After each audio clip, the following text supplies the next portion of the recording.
Okay, good morning everyone. Good morning, thank you. I'll just declare the meeting open. For apologies, I have apologies from James Goff. Is that the only apology? Yeah, Yanni will be Skyping in. David East. I think, David East will be late arrival. Sorry? Dion. Yeah. Oh, Dion's over there. And They're lovely. Councillor Kieran Livingston. He's going to leave early. Eh?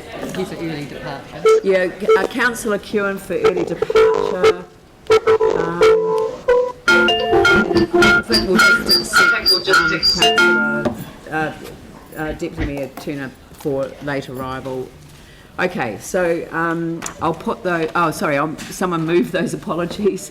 Jimmy seconded Pauline. I'll put that motion. All those in favour say aye. Those opposed say no. That's carried. I don't have any declarations of interest. Note 1, item 23. Item 23 for Raf Manji.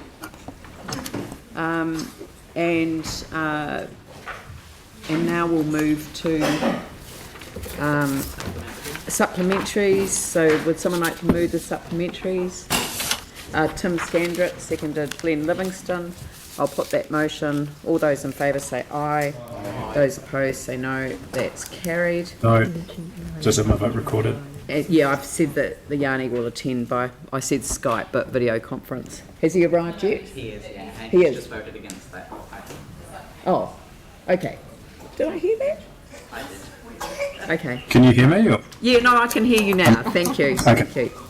It's when Cheers. a voice comes from the ether that I'm not always. I'm sometimes surprised by that. Okay, so we'll move on to public participation, the public forum.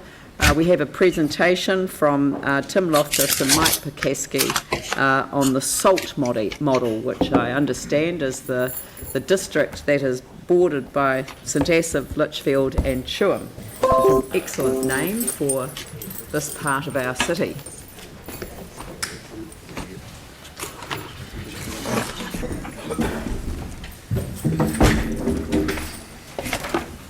Kia ora. Oh, and Richard Peters as well. Welcome. Kia ora atamare. It's great to see everyone. Thanks for having us. We'll be very brief. It's very exciting to be sharing this work with you guys today. My name is Tim Loftus. I'm with Christchurch NZ. I work in marketing for the city and city profile development. About a year ago, maybe a little bit less, Laura Taylor from Otakaro came to our offices and said, I've got this great new thing that's being grassroots momentum that we should get behind. And it was the proposal of the SALT district, which came directly from the business community and this really edgy, fun little part of town that had a really cool idea around destination development, and away it went. And so over a much period of time, there was quite a lot of collaboration, and frankly, we saw it as a clear opportunity for, I guess, demonstrating the power of public-private partnership. And we dug in. I'll send this deck around. Obviously, you can hold on to it, but we don't need to get into too much of the detail. Essentially, what the objective here was to put a little bit of personality around one of the neighborhoods. SALT District has a number of different meanings, but ultimately stands as our mayor just mentioned, SALT stands for St Asaph, Litchfield, and Chewham. It also has a bit of a gritty vibe, a salt of the earth kind of approach. And ultimately what we saw was an opportunity to put a bit of legacy around that post-quake creative resurgence that we saw throughout the city. I guess street art, performance art throughout. It was a very, very vibrant, revitalization. And somehow the SALT District just seemed like a really nice fit for a legacy community that helped bring that vibe to life. So the collective of this group essentially, as I mentioned, was initially brought on from, I think it was Studio D4 that began the work? Yeah, well, I think Laura sort of, from Otakaro, got as a group of us together. There was a couple of developers, Laura, and we just sort of started thinking about how we could make our little area a bit better. And yeah, so it was really driven by Takaro initially, which was awesome. Yeah. Great. So clearly, as a city brand agency, we saw this as an amazing pillar to help, I guess, catalyze the storytelling. And we brought in as many folks as we could that really could play a valuable role in knowing specifically their accountable contribution. So primarily driven by the by the private sector with support of Christchurch NZ and DCL specifically. And as I said, public-private partnership. We saw this as an opportunity for that legacy community, but also some storytelling. And I think I'll just skip quickly to this slide because this is the one that was most compelling to us. You'll probably be well aware of the KPMG Magnet City study. This was a deep dive in the resurgence of exciting, new, vibrant cities around the world. The ones that are most successful, that have been able to revitalize their economies, attract new, exciting talent and new and exciting industries. There was one commonality between all of these cities, and that was the group of educated, ambitious, and energetic young people that were driving that momentum. That report referred to these people as the young wealth creators, and we dove very deep into the analysis of these young wealth creators, what it is they're looking for in a city, what it is they bring to a city, primarily innovation, risk-taking, and new ways of thinking, which sits perfectly with our city narrative, and one that we really wanted to dive into strategically from a content storytelling point of view. I won't get into the detail, but as you can tell, the KPMG study had a lot of detail in it, and we saw nothing but strength after strength for the central city, and particularly the SALT storytelling to support the KPMG research and ideally attract new and exciting talent. I'd probably just point out here that this was very, very hyper-local, so ultimately this was about going to the residents, the retailers, the tenants, the developers of the region, and making sure that this was a grassroots initiative that was owned and driven by them, and our job was essentially to remove barriers to make it easy for them to do what was best for city. There's already been a little bit of great wins off of this. You'll be familiar with this nondescript wall down below that was utterly transformed into this incredible 3D image. This was on the back of an amazing collaboration across a variety of folks, both Christchurch NZ and DCL driving with OU and the developers to put something up that is a real legacy piece, an amazing Instagram driver for those of you that are into it. And we've already heard from around the world some great street art professionals from New York, London, and so on, commenting on this and hoping that they can contribute to our city as well. So it's already had a bit of an impact and some legacy, and more importantly, it's catalyzed the community around what we're trying to achieve. So quickly, in summary, right out of the gate, our main objective was earned media. We had amazing coverage on 7 Sharp about this piece and about the community coming together. Ultimately, the traction on the district gave us some amazing content. As you'll be aware, we're in market at the moment with Air New Zealand on a massive repositioning and awareness campaign for our city, and Salt District has been a key pillar for that. And also, lastly, it has revitalized that street art energy that we've been known for globally and recognized in Lonely Planet for. So we're pretty excited about, I guess, rekindling that vibe in the city and building a bit of a legacy around it, and more importantly, the storytelling. And I guess the key outcome that we wanted to hammer home today, which Mike and Richard essentially initiated this conversation, was to point out the value of public-private partnership. So without further ado, I'll probably hand it off to Mike. Yeah, thanks. Yeah, when we got in here, Richard said, "Are we asking for anything?" I said, "Well, no, we're not. We actually just wanted to have some good, positive feedback about a process that worked really well from our point of view. You know, we hear about this PPP thing a lot, and we've yet to actually come across it. And this was just one of those amazing situations where we start off with a Takaro, and Laura did some great work bringing some people together from the community, and then we sort of started coming up with ideas of what could work. We realised we needed some money. Some developers put in some seed money. I think it was about 30 grand in total, just to get some ideas going.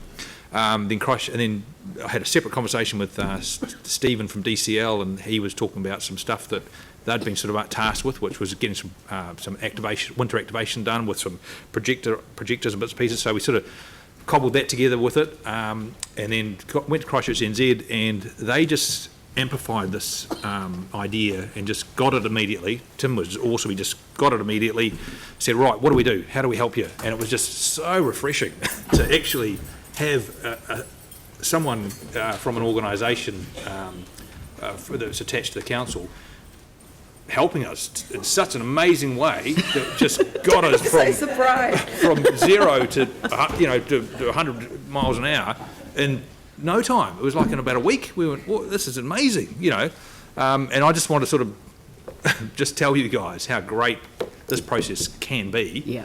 And this is a great vehicle for it.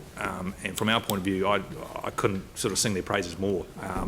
And I think we've got this awesome outcome, which is going to be a legacy for Christchurch, which we can use to, as you say, broadcast to the world that we've got this cool little area that's gritty, and we can name it and point to it. And, it's something that we really feel really passionate about, and we're going to drive it more. And look, it's going to take more money, and it's going to take more time, but we feel that with a partner like this, we can really create something cool and amazing. And just want to say thank you for inventing Christchurch NZ and DCL. Yeah. Can I just add a couple of points? When it was actually Mike's idea this thing originally, and I was a little bit cynical about dealing with Otakaro and DCL and that sort of thing. But same with Mike. When we started, literally the difference, from dealing with a group of people that all had the same sort of drive and ambition. We were all here to make things better. It was so refreshing, and it was a pleasure to go to the meetings. Normally I go there and everyone talks and nothing happens. We would talk and something would happen, and it was like I was sort of taken aback, that sort of happened. So, and Tim has been amazing, and the Otakaro thing, and it can't all be positive. And now that's what I'm here to sort of, our biggest problem at the moment, all through the city, is that we're spending a lot of money on developments. We put the seed money for the salt, and I think we paid 30 grand towards the wall. We're doing all these things, and then we spend the next 6 months fighting with council about taking away 30 of our car parks outside the Duncan's buildings. Our tenants we're just getting our tenants there. It just feels like we make a couple of steps forward, and then we get a right cross and an uppercut saying we're taking away your car parks and closing your street for 18 months. And I understand if the road needs work and that sort of thing, but we had come up with a compromise with the car parks and the cycle lanes and all that sort of thing, and then it came to the council and they adopted the one where they took away all the car parks. Now I don't understand, Someone please explain to me why we must remove the car parks whenever we do up a road. But that's not just isolated to High Street, it's other areas, and I know there's a talk about a policy document doing away with that at-grade car parks. But our biggest challenge at the moment with our developments and our farmers markets that are coming on stream September, October, 10,000 people a day, and I really appreciate the car park, about the long-term car park decision you made the other day in the car park building. We need about another 1,000 car parks in that area in about 3 months. That's the state, and that's because it's going to be successful. When we run out of car parks, we've done our job. But we cannot continue to remove car parks without making other car parks available somewhere else off street. And anyway, I'm sorry to end that on a negative note, but coming back, the salt thing was amazing, and we appreciated so much the assistance from DCL and Otakaro. Look, thank you very much, and that comes to the conclusion of the presentation time, but we really appreciate that, and it is good to hear about the private sector working in collaboration with the public sector. A public-private partnership is just words on a piece of paper unless it turns into something real, and this is a brilliant example of that. So, we're really proud of the work that the private sector have done in partnership with the public sector, and we really appreciate it. So thank you very much. Thank you for your presentation. Thanks for your time. Cheers. Right, there are no deputations by appointment, no presentation of petitions. So I'm going to now move to the Chief Executive's report, and that's item 20 on the agenda. We'll deal with the Mayor's monthly report as well. There's a reason that I want to deal with these prior to moving into the Community Board reports. There are a number of people that are here for the downstream effects decision, obviously. And just to let you know that we'll probably deal with that at around 11:30 this morning. So, well, we have all of our community boards to present, and there are people who are still coming in for that, and they needed a definite time. So it won't be any earlier than that if we just stick to the existing agenda, because it's further down the agenda. We have got a number of community board reports, and we always put them first, but I'll move on to the Chief Executive's report. Thank you, Carleen. Thank you for that. I'll take it as read, but I just wanted to point out a couple of things. One is the two surveys that are identified there, the Life in Christchurch Central City Survey and the Resident Survey, both of which are showing improvements. In particular, the Life in Christchurch Central City Survey shows that improvement in terms of the perception of the central city and in terms of its variety of services that are there. People coming into the city feeling safer for pedestrians and cyclists, and improvement in the satisfaction levels and positive perceptions of the central city environment. And I think that does reflect the work that the private sector and public sector have done in terms of really focusing on the central city and looking at the opportunities for it to become a much more vibrant and sustainable and prosperous area. A lot of people, of course, still haven't come back into the city, and I would really encourage them to do that.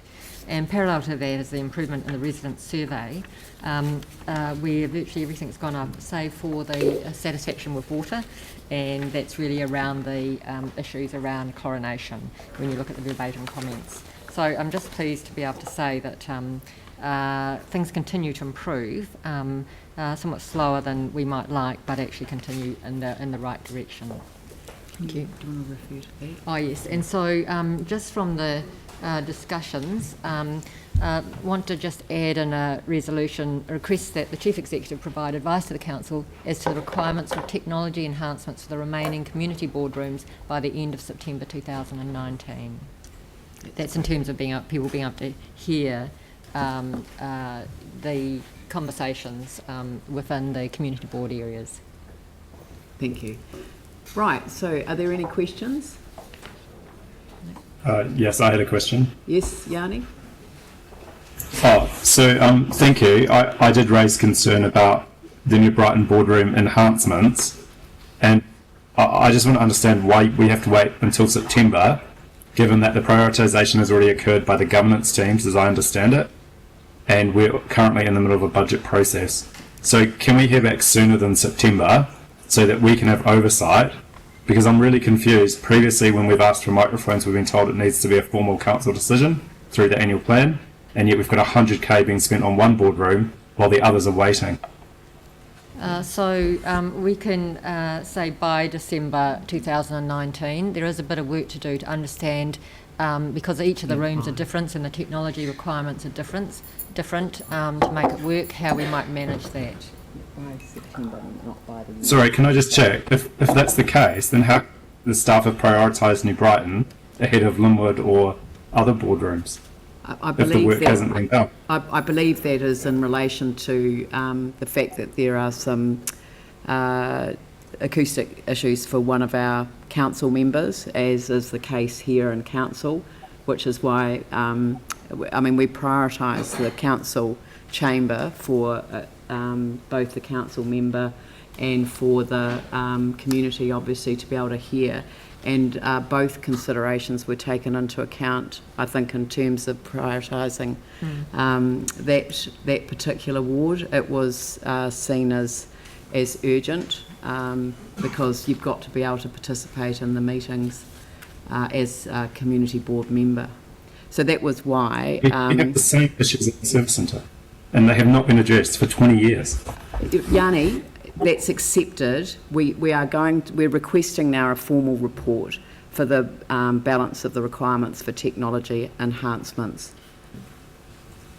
Right, so can I just double check then, what budget is required? Do you have any idea as an organisation about what budget is required so that we can bring them up to a standard where people can hear? No, so that's what the report will do. It needs to understand the particular technology issues for each of the rooms, which are very different.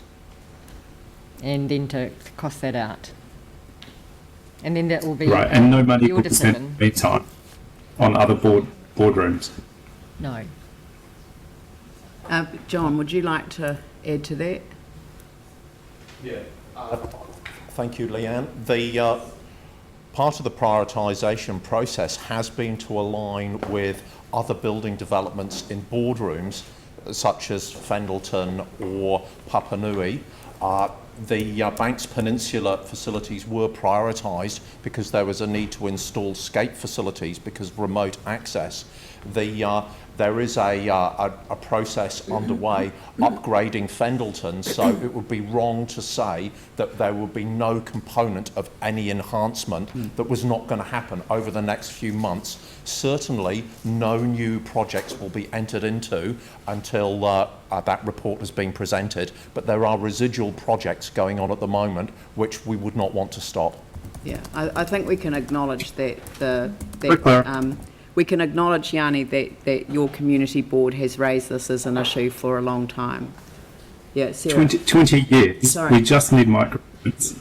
And you know, it's I don't not a wanna stop question the- of saying you just need microphones. Microphones don't actually amplify. You need amplifiers to make them work. So it isn't a simple process. And, you know, the thing is that you can debate this now, but I'd rather not. We're asking for a formal report back to council, and I think that's the best that I can do today. Sarah. Yeah, I'd just like to note that, you know, because we have asked for a while, but we did, must have been about 2 years ago, actually, as a community board, the boardroom did get an upgrade. It didn't get microphones and amplifiers, but it did get a really nice paint job. It had the heating and roofing done, so the air conditioning unit.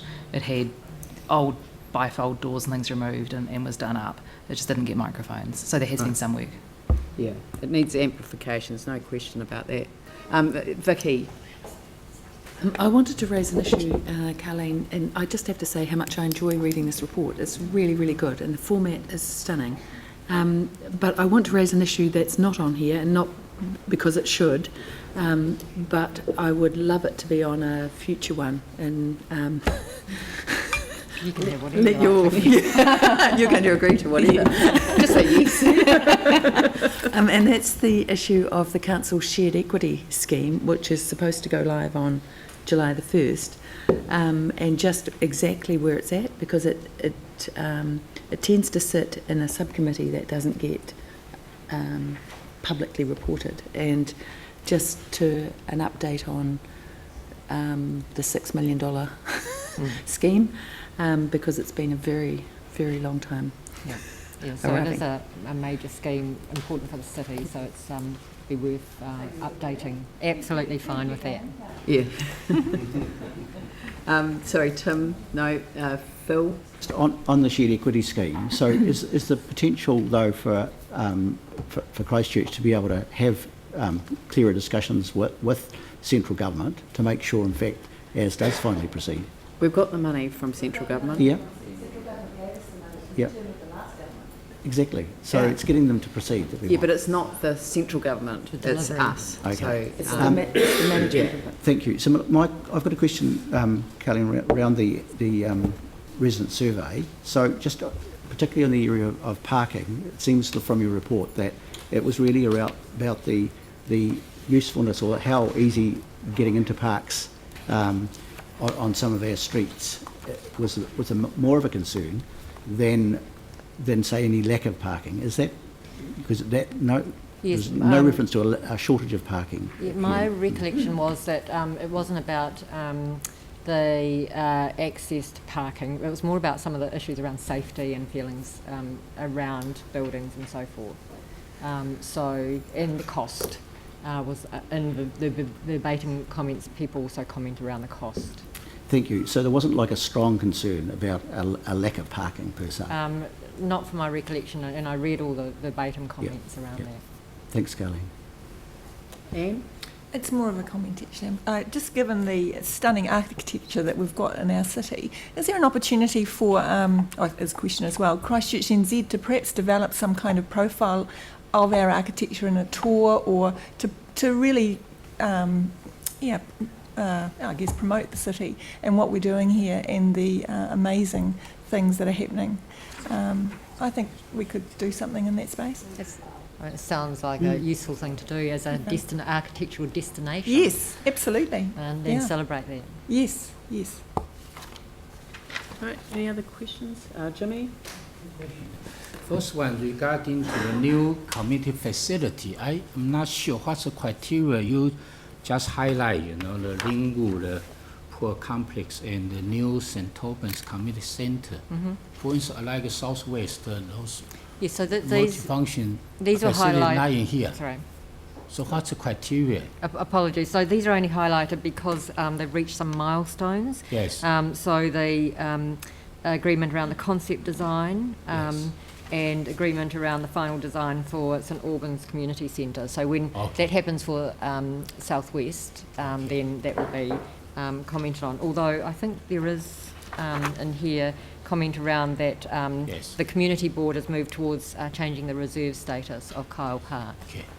And second question is, what is the timeline for the public consultation for the possible cemetery and sports park in the Templeton area? You mentioned they will have public consultation will be coming soon. Just want to know timeline. Yes, I'm sorry, I'm not. I don't have that at the top of my head, but I can let you know. Okay, thank you. Any other questions? Pauline and then Glenn? Yeah. The St Albans Community Centre, I believe that'll be going out for tender and procurement very shortly, if not currently. So what are we honouring our climate change initiatives and our sustainability initiatives within that procurement for that centre? And what do we do if those measures add costs to an already really tight budget? Yes. So I'm not sure if anyone can comment about that. You'll see the comments around the new procurement policy that actually absolutely has that at the centre of some of the decision making. I can't tell you specifically around the St Albans centre. I guess one of the challenges is balancing the cost of that, but on a whole of life basis, the costs are generally lower because of those extra things that you put in. So it would be, I guess, traversing the balance of those two things. Right. Can you? I don't know that anyone here can comment. I don't know the specifics, I'm sorry, on St Albans, but I know that we do design it there. We design above code. However, sometimes when we do have to do a little bit of value engineering to meet the budget, that maybe some of the things come in. So I think those options will come through, and hopefully we can fit them within budget. That's good, because this is probably arguably the first building that we're signing off since we've put those things in place. So it'd be really good to actually stay informed about what's that journey, if we could. Thank you. Sustainability on the stationary energy use, which is the built. Yeah, hopefully. Glenn? Thank you. Just over the midges, Carleen, were you provided with information of the experiences of the residents in Cuthbert's Road? So not only Shortland Street, but Cuthbert's Road as well. You want some advice on that? Oh, yeah, whether you were given the information over the experiences of residents in Cuthbert's Road. Right. I wasn't personally. I don't know, Dave, whether you've seen that. No. Yeah, I think there's more to this, so it might look positive for one resident, but certainly for others it's still a way to go. It is an ongoing issue, and it's something that each year we have to try to keep improving. Right. And there's no one solution to it. There's a range of things that council is doing to try and reduce that, and there has been some reduction, but by no means are we finished. Yeah, thanks. And I feel for Yanni, actually. He's been raising this for years, so over the previous matters. Yeah, Phil. Mine's just a comment, if I may, and thank you, Carleen, for your report, but I think it's really good that you've highlighted some of the magnificent achievements, really, which have happened, and Anne alluded to those, and like the art galleries and Blair Jackson's Australasian Award.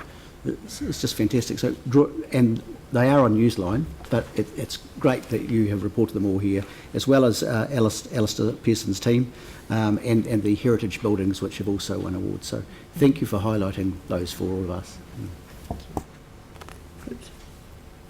Right. Well, look, Aaron?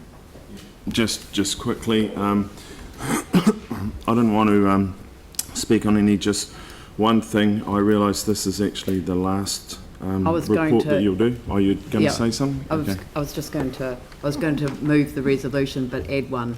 Okay. Yeah. So before you do, I'll just say thank you, Colleen. You'll have an opportunity to. Yeah. So I'd like to add an additional resolution which acknowledges that this is Carleen's last council meeting as our Chief Executive, and to thank her on behalf of the whole council and the City of Christchurch for her role as our Chief Executive for the past 5 years. And so I'm going to move the resolution. Do I have a seconder? Dion Swiggs. And I'm just going to speak to the resolution and then invite others to as well. Yeah. So, sorry, I'm standing up.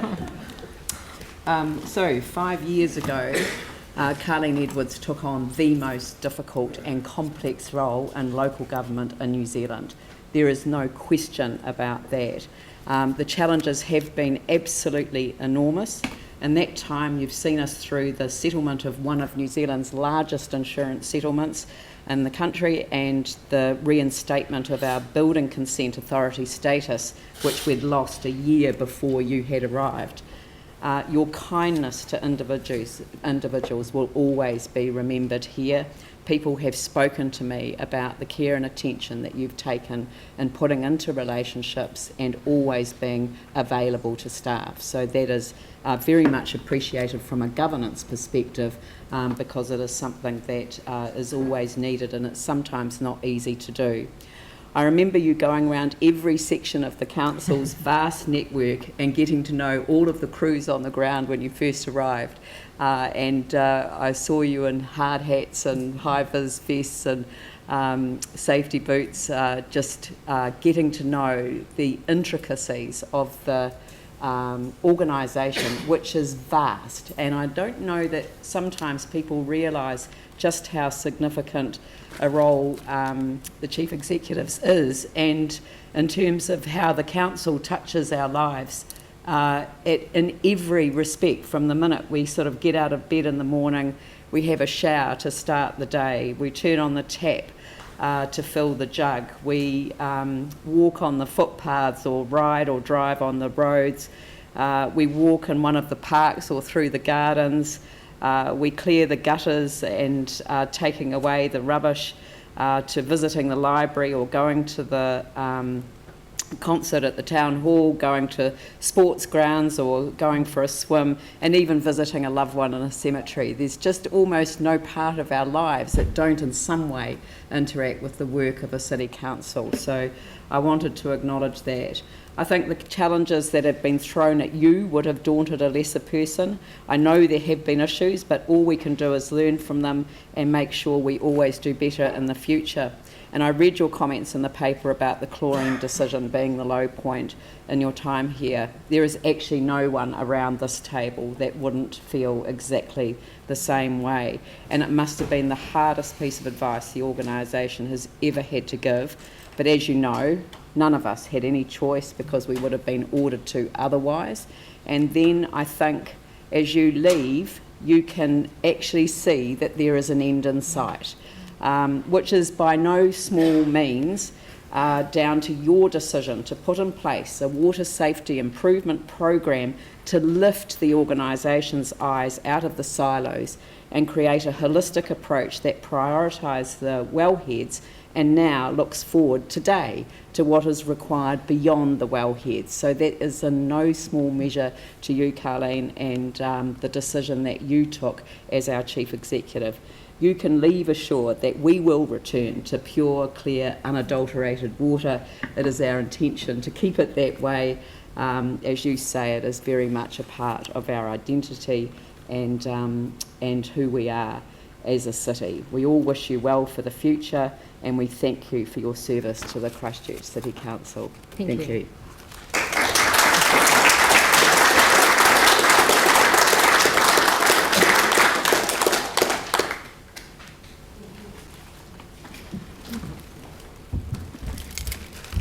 Beautiful, thank you.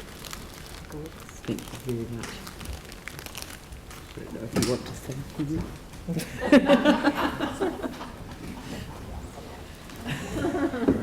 Thank you. Thank you. I'll put the motion. All those in favour say aye. Those opposed say no. Sorry? Were you going to invite others to speak? Sorry. That's what you Oh, said at the start. sorry. I apologise. Yanni. Oh, cool. So I'll just start with the microphone issue, and then I'll just say a few words in response to it. Yanni, please don't do that.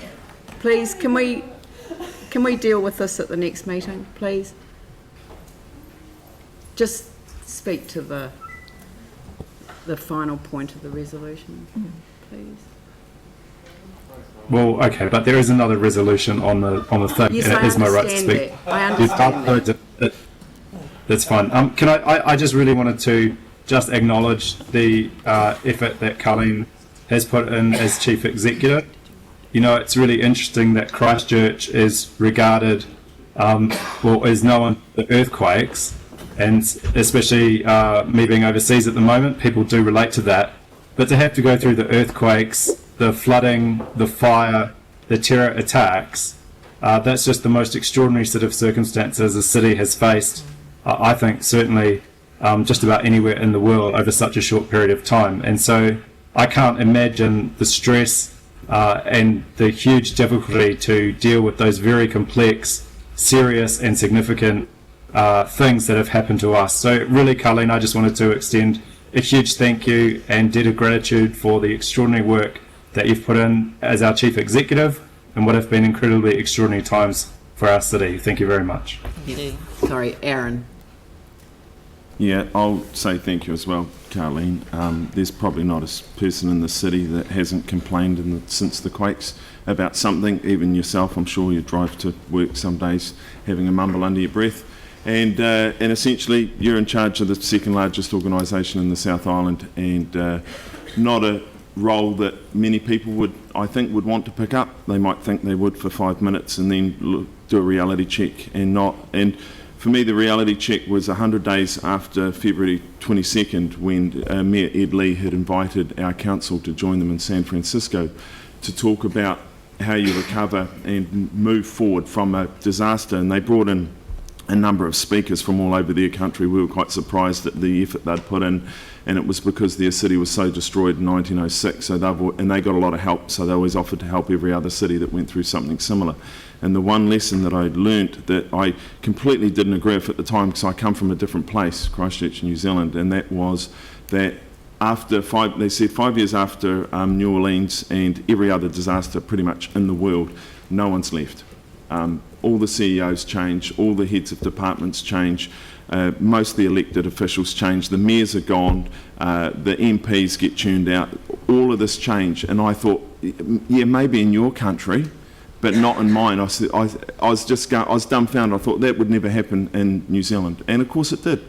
And it happens for a reason, and it's because of the amount of turmoil that any one place will go through when you go through the disasters. Well, we were only meant to have 20,000 of one event, and then it turned into all the others. And so for anyone to survive that, you've actually got to the end of your entire term, which is a miracle in itself. So, I had to take a sabbatical. And no doubt others here will potentially feel the wrath of the public in October this year. They might not, depending on where they are. So that's how it goes. And if you put your hand up for public service, as you did, it needs to be really commended, because you will cop a lot of abuse in your job, and you did, and you're still here. So thank you so much for that. Thank you, Tim. Thank you. One of the oddest things in the world is the public office for a public entity and the events industry are total worlds apart, but they do have one thing in common. Everyone you deal with is an expert. And you've had a few. You came into a public service after an emergency. We were recovering, so it wasn't business as usual. And I think it was more stimulating, certainly more stressful. And so I think you were the steady keel that we needed for a period of time, and I really do want to thank you for what you did for us. And I don't think people do realise how much that was needed at the time. And so, and it's very easy, people forget, you know, memory is a wonderful thing, but we all lose it. So I want to thank you very much for the work you've done, and all the best for the future. Cheers. Jimmy and Andrew. I was very impressed with the Colin, particularly your voice, can do attitude. I'm very impressed, you know. And also, you are a bit quiet person, but you always do it, and then you talk. I still remember during the annual plan, you know, the submission time period, the Great Hornby Resident Association, on behalf of the people of Hornby, you know, particularly acknowledge your great achievement over the last 5 years. I do appreciate, particularly I struggling for the template Hornby, the kind of service center for several years, you know, from nothing to 20 hours, 20 hours increase to 30 hours, 30 hours to the full amount service, 40 hours. So I do appreciate, and also the appreciator, you know, over the last 5 years, we can see all those circumstances, environment, total difference. It's not a running business as usual, you know, but you overcome so many the kind of barriers, and lots of the community facility has been come out and open, like the central library, you know, and the town hall, etc. So great job on behalf of the people of Christchurch to say thank you so much. Thank you. Anne, and then Andrew. Thank you, Carleen. I have always noticed that you've treated people with respect and dignity, and you know, given the sort of challenges that you've had, that's incredibly a real credit to you. So thank you for that, and thank you for your calm and thoughtful manner, which has been a steadying influence here.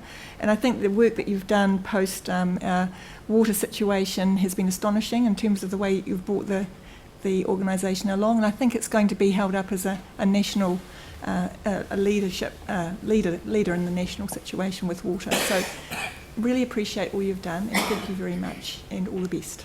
Thank you. Andrew. Thank you. Carleen, you certainly don't need me to remind you that being the Chief Executive of Christchurch City Council is a huge role and a very complex role as well. And that's in normal times. You joined us at a time that was anything but normal. 5 years ago, you must have looked at what was ahead, certainly as a challenge, but it must have been daunting, and I think some would say it was an unenviable set of tasks that you had ahead of you. And there were some huge challenges, some unprecedented challenges at that time that we faced as an organisation and that the city faced. But we've made significant progress with your leadership, and we've worked well as a group of governors with you and the executive leadership team. I just want to thank you for your energy, thank you for your commitment, thank you for the effort and the thinking that you've put into the work that's been done over the 5 years. Together we've made significant progress. We've moved beyond many of those challenges that we faced at the time that you joined us 5 years ago. So thank you for everything that you've done here. I think there'll be some legacy that will continue for a very long time as a result of the work that's been done. I note from the newspaper article earlier in the week that the very next thing you're going to do is take a holiday, so enjoy that.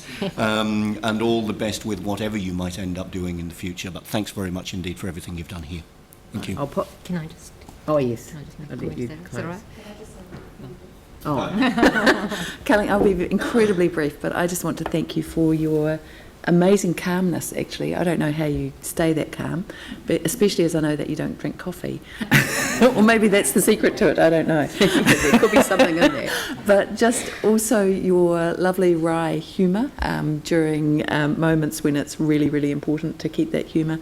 And just Colleen, for those who don't know, is a qualified psychiatrist. Yeah, which has been incredibly helpful. I just want to say a huge thank you to you. I think you've helped keep us all sane. Thank you, Pauline. I don't want to lose the opportunity to say something because I would be the only woman in the chamber not to speak, and to actually express Sarah? my respect for you as a woman in the role, this massive role that you've taken on. I hope you've got no regrets or regrets. And as Leanne said, you did get out and about. You've always been accessible. You've been to our community board several times, and in the beginning you certainly made yourself known to the city, and I actually remember you out on the rubbish trucks. Right. And I don't know if that's your future career, I don't know, but I hope not. But your door's always been open, and I totally support the things that Anne, Vicky and Leanne and others have said, that your calmness, your strength, has been just phenomenal to work with you, and really I wish you all the best as well. Thanks, Carleen. Thank you. Carleen, I'll give you the right of reply Thank now. you. Thank you for all those really kind words. It's just lovely. I'll be very sad to leave. This has been an extraordinary job, despite all the challenges, and I do consider that it's been a real privilege to be able to be part of what's happened in Christchurch. And Christchurch as a city is very different to 5 years ago. As an organisation, this is a very different organisation in terms of what I perceive and experience in it. We've got a long way to go, but the difference is, I think, is really palpable. And I think the thing for me is the people. So we have a hugely talented expert staff who are really here because they're committed and passionate about what they do. They could earn a lot more money elsewhere. They could have a job that's not quite as hard. They wouldn't be publicly criticised, but they're here because they really want to make a difference. And the thing I've learned about local government is this is the place you can make a difference. I've worked in central government, I've worked in other agencies, but you're right there at the front line and engaging with people, and the services that we provide, as the Mayor said, just touches everybody's lives. And I keep talking about every decision we make every day impacts on people's lives, and that's true. And so we need to think about that when we do that. The other thing is that this was described to me as the toughest job in New Zealand and local government, most complex. And whilst there's a lot of criticism about decisions made, nobody else is, in terms of councils, have had to make the kind of decisions you've had to make. Balancing huge need, trying to build for the future, trying to run a city, but also with such constraints in terms of finances and not wanting to increase, have huge rates increases. So that's much more challenging, and the size of the decisions and the complexities of those, you don't see anywhere else in New Zealand. I mean, even when you think about Auckland, a lot of theirs are actually decisions made by their CCTOs, and they're split up. As opposed to, as a council, that's what you were doing. And that's what the organisation's trying to support you with. I've learnt a lot. I've been through 2 LDPs. I was quite traumatised by the first one. So were we. but I think the second one was a lot better, and 3 annual plans. All the events that we've experienced in Christchurch, and, you keep wondering, could we cope with anything more? But certainly the city has really managed all of those things. I've learned a lot about things I didn't expect to know about sewerage and water and roads and engineering and those sorts of things. But I also keep saying that one of the things that I will take away is a real understanding about democracy. And I really did think it was about a tick on the page every 3 years, but it's not. It's about people being able to influence decisions, and so the people sitting in the audience here will know that. It really is about engagement, deep engagement, and being able to influence decisions on the things that impact on you. And so that's one of the things I take away amongst many more. I will miss this role. It has been challenging, and I really am looking forward to a holiday. Thank you. Thank you. So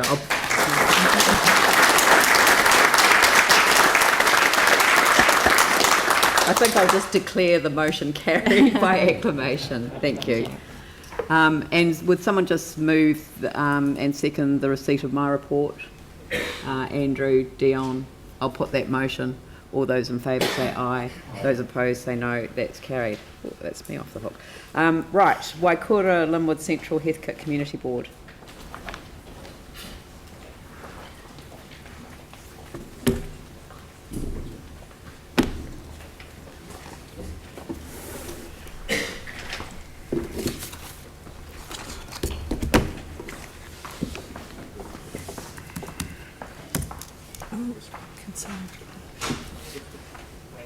Okay. Thank you, Mayor and councillors. Just waiting for this to happen. Just waiting for the computer. Yeah. We went to sleep. No? No, not us. Not us. Got bench spinach up. Here we go. Okay. Okay. Thank you, Mayor and councillors. We held meetings on the 6th and 22nd of May. Decisions under delegation we signed off on the Lynwood pool concept design, and I'll talk more about that in a minute, and the Scott Park draft landscape plan. Also on no stopping restrictions in Manchester and Purchase Street, and formalising of a road name in Bromley, and we made minor amendments to an easement in Olivia's and Settlers Crescent reserves. We made several grants from the Youth Development Fund for youth to attend a variety of activities. And, several ones. And next one. Yeah, it's both of them. And next one. Yeah, I've just done it. And we helped fund the Rising Home Centre opening and open day celebrations from our discretionary money. The Mayor opened that new facility again, which I think is looking fantastic. We slide 7. We've got a part A. Yeah, we have a part A recommendation to council, which is the delegation of a sign-off of the main contract for Lynwood Pool to the Chief Executive. Item 5 on your agenda. Look, we really need you to vote for this. Our entire board, except for one member, voted for this, and we don't want it held up because of that one member. Please listen to our board. It needs to go ahead. It needs to be able to this to happen, so that we can get it going quicker, get it going quickly ahead, and rather than it coming back and forward to our board and back to council again. So please sign over the delegation of sign-off to the CEO. Now, slide 8. Yeah. Significant council projects in our area. Of course, I've talked about the Lynwood Pool, and this is really, really important. But also, the board has noted that there currently are no electric car charging units within our community board area, as shown by the map on the screen. The board is keen to future-proof the pool facility to include infrastructure for electric car charging, so that chargers can be installed at a later time, and also to install infrastructure for future court lighting there as well. It's more about future-proofing rather than asking for money to have it happen now. Next one, yeah. Significant community issues, events and projects in a board area. We've had several people come to our public forum. We've had the Mount Pleasant Residents Association updating us on Estuary Fest. We've had a resident of Moa Place asking that the swing be replaced. It was removed by council staff there. We've had a local resident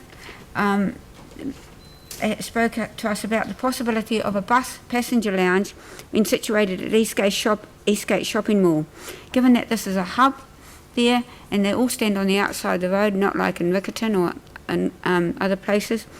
And he suggested that the former post shop Kiwibank site would be a good space for a bus lounge, owing to it having a frontage and access onto Aldwyn's Road. So we'd like you to think about a bus waiting area at that hub. Slide 10, yeah. And we also had people representing the Christchurch 360 Trail, and you'll know all about this, and their concerns about the delays in the implementation of the Estuary Edge project. So they want to make sure that the trail finishes as soon as possible, and are wondering why it hasn't happened. But that is also driven by Ihutai Trust as well, and so they need to have a conversation together. V&A members came, Victoria Neighbourhood Association, and they wanted the board requesting the board removal of damaged and dying trees in Gracefield Ave. And also too, on this one, We've got the opening of Rising Home, and you've got spoken about that. But we've also got the sale of alcohol application appeal at 375 Ferry Road. The Alcohol Regulatory and Licensing Authority, ALA, released its decision on the applicant's appeal on 27th of May. The authority dismissed the appeal, and the board wishes to acknowledge the assistance that the council and staff here provided to the community board for the appeal. There's been no re-appeal to that, so the decision stands, and the community are celebrating that decision. Progress report against the community board plan. We have our two big projects, as I've outlined to you before. And we've got Opawaho to Ihutai, which is a lower Heskett River, which we hope to have a plan, and we hope to get into the LTP and get staff support for this project. And we held a seminar on the 10th of June to discuss the progress of the two cornerstone projects. The other one, of course, has been Greening the East, which is our project about getting the East looking as green as the West. The board has allocated $25,000 of the board's discretionary response fund to support the commencement of the Greening the East project, and will consider requests from the discretionary response fund for community projects in the lower Heskett stretch as well for our other project. A working party has been established to enable the Opawaho to Ihutai project to maintain momentum. Okay, nice one. Community board matters of interest. The Christchurch Documentary Project. This is part Wolston 2019. This is part of the Christchurch Documentary Project, which set out to create a documentary photographic record of communities across the city. This one is about Wolston community, and the exhibition will be displayed online and at a venue in Wolston from mid-November through to December. We also received a deputation from the Avon Heskett Estuary Ihutai Trust on the importance of the designation of the estuary as part of the East Asia Australasian Flyway. The board supported the deputation's request to support any initiatives that support bird life protection areas within the Avon Heskett Estuary. The board also wants to support the Ihutai Trust with regards to the development of the Christchurch 360 Trail in the Estuary Green Edge Walkway. They requested an update on the major cycleway route, Rapanui Shagrock route, adjacent to the estuary edge, to get on top of this whole subject here. Also, one last thing, if you want to be part of the Matariki celebrations, on the 22nd of June, Avebury House is having a big Matariki celebration from 2:30 to 7:30 that day. Thank you very much. We've got a couple of minutes for questions. Vicky? The electric car charging stations, I'm surprised by the big gap. What would you like us to do about that? And it came up regarding with the pool, where our board wanted to see that we future-proofed so that we could put them in, even if we couldn't afford it now, we could put them in at a later date. But there are several areas in our ward. What was that one that came up the other day? Carroll Stadium came up at our board meeting just the other day. It's another possible venue for that, for electric car charging, because of the work that's been done there at the present, just coming up soon, isn't it? I wonder if it would be helpful, because it's concerning if there's gaps in the infrastructure, and I can just send an email now if it's helpful. If we ask for because I'm amazed that we're building any facility without electric car charging, like they're going in at the Riccarton Community Centre because they have to go in. But I'm just wondering if it would be useful if we get an update on that area and where we could possibly put them, because Orion have been incredibly helpful with it. We have a small fund helping businesses, and now Meridian is also keen to get into the area. So I'm happy to bring that back to the innovation and sustainability. Well, we would really appreciate that if you did that, because it is a whole area bereft of it. Do we have them at Sumner Library? Or no, we don't have them there either. So we do have one over at Sumner Library, but it's a long way from Lynwood.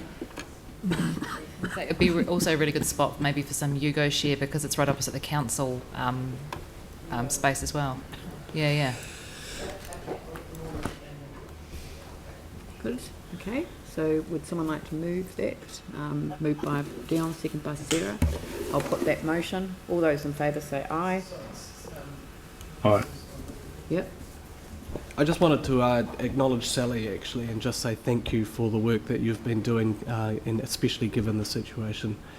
Just really appreciate everything that you're doing for us and for the board. And I know that it's a really tough time, but you know, you have our appreciation, and I really appreciate it, and I know all of us do. Yeah. Thank you. Yeah, and I'll second that as well. Yeah. All right. I'll put the motion. All those in favour say aye. Those opposed say no. Aye. That's carried. Thank you. Thanks very much. Waipapa Papanui Innes Community Board. Welcome, Emma.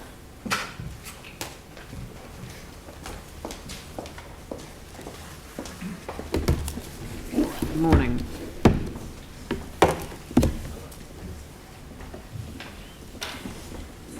Kia ora koutou. Ali's busy in another meeting this morning, so I'm here to do our report. I'm going to keep it very brief. I assume you've all read the report in your agendas. First up, you'll see from the photo up there, we've obviously got a lot of work going on in the northern part of our ward at the moment. Do you want to go back to the one of the bridge? So that's the work with the motorways on the Waimakariri Bridge. They've started pouring the concrete to construct the new bridge decks, and when they're doing that, they have to shut down one side of the bridge, so they have contraflow with the traffic going across and all using one side of the bridge. Move to the next one. There's also a lot of work going on around the Cheney's area. So the Cheney's on-ramp closed at the beginning of this month, and it's going to stay closed until early October, and then it will be open until the new motorway opens in mid 2020. Then it will be closed for good. So at the moment they're widening and rebuilding the existing road that goes under the Cheney's Bridge to connect the northbound lanes with the northbound CNC lanes with State Highway 1.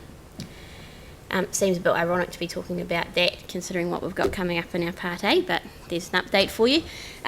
We've got a lot of work still being done around Richmond. Randall Street has just had its upgrade finished, so now the whole of Randall Street is finished, and there's work still being done on Stapleton's Road. Of course, this is the area that has been through a hard time for the last number of years now with the Dudley Creek works, so it's great to finally be getting this area looking good again, and the residents really appreciate it.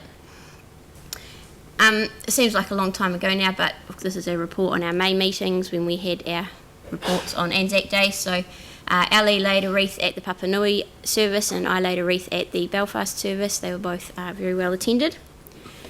And I think that's it for PowerPoints. Our Part A today, obviously you've got the downstream effects management plan. You're all aware of the recommendations made by the joint community boards, and we really hope that you follow those recommendations. The vote went the way it did, not only because that's what the community wanted and then what we heard from them, but our board has been having seminars, briefings, workshops, information on this now since 5-6 years ago, well into the previous term, and so we were able to add all that knowledge and information that we have acquired in that time to the decision making, and I think that's really important for you guys to remember when you're considering that one today. So I'll leave it there. Thank you. Any questions for the community board? If not, would someone like to move it? Mike, seconded Pauline. I'll put that motion. All those in favour say aye. Those opposed say no. That's carried. Thank you very much. Thanks. Waihoro, Spraden Cashmere Community Board.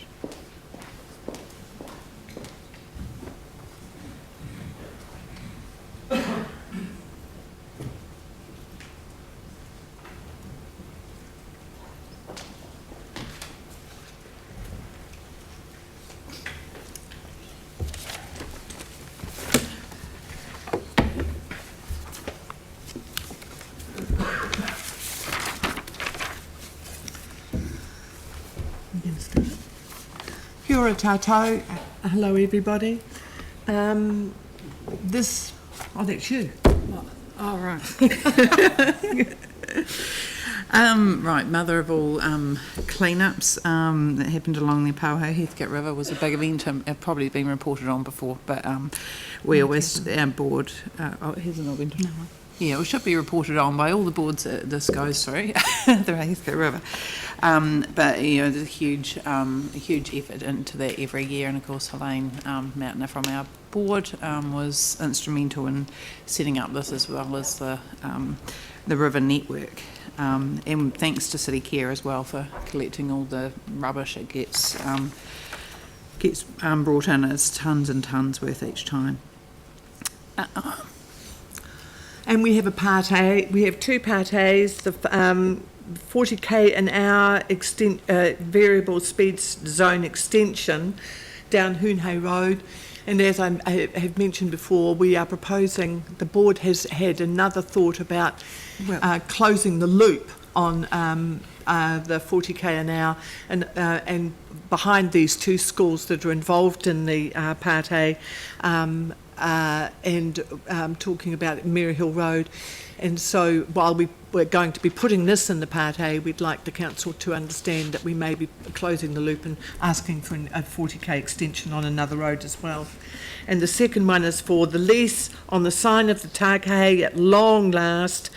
A lease agreement, provided it is passed by the council, will be signed on the sign of the Tākei, which means it will be open to the community again after such a very long period of being closed.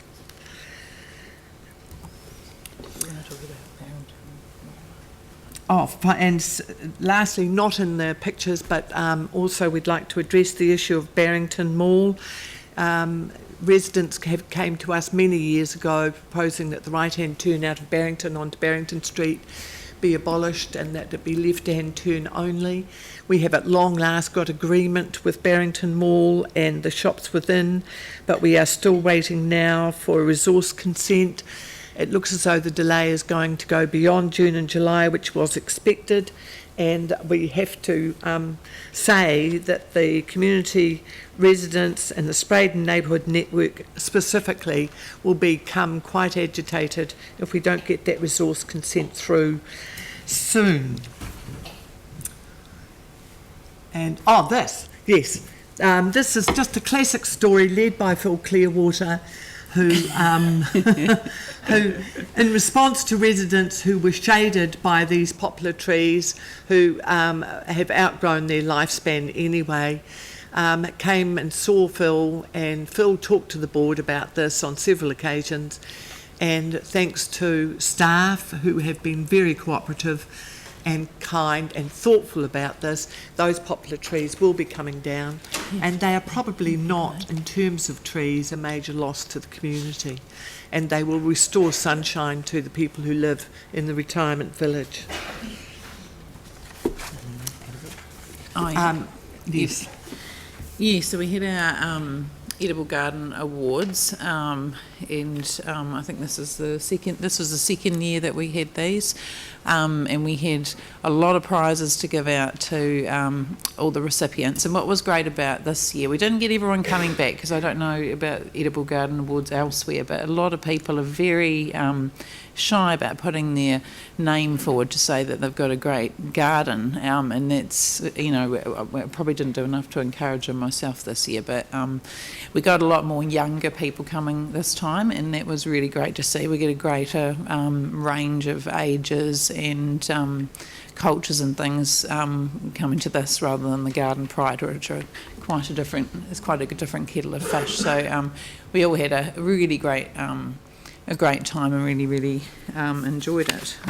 Was there anything else? We're going to change the name, and in the coming year we're going to change the name to Edible and Sustainable, because we already recognise sustainable, and we want to get that in the title, and we think that will extend the range of people who will be interested in coming and interested in putting their gardens forward as well. So it's a diverse range of people, and really gripping, and the people all talk to one another, and it's great fun. And we all try to wear floral dresses or shirts. Well done. Not you, Tim, you unadventurous beggar.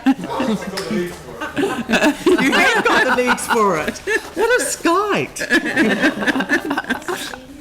Cashmere Club. That's a sight you don't get out of your mind quickly. And here's our special project. I'm not doing this, Brad. Photo for it, but if you want to talk about it first. It doesn't matter. This is our special project. Young men that were boys when they first came to see us came to us to talk about putting lights in on the basketball courts in the middle of Hornby and Rowley. And these young men came and saw us 4 or 5 years ago and have stayed with us and still come and see us now that they are men. And one of them's gone on to community development projects and so on. We also met their mothers, mamas, as they are, who started with the boys and stayed with the boys, but also now do community projects. And we're, for instance, staffing the hangi at the opening that we had, and also now have started to develop their own fitness programs for themselves. Annual plan as well. And they came to us in the annual plan, both their mothers and the boys and the men came and saw us in the annual plan to discuss the project. People may not know this, and I think probably you should, but basketball numbers have skyrocketed, and they are now the second largest sport to netball that young people and play, and rugby has dropped to third.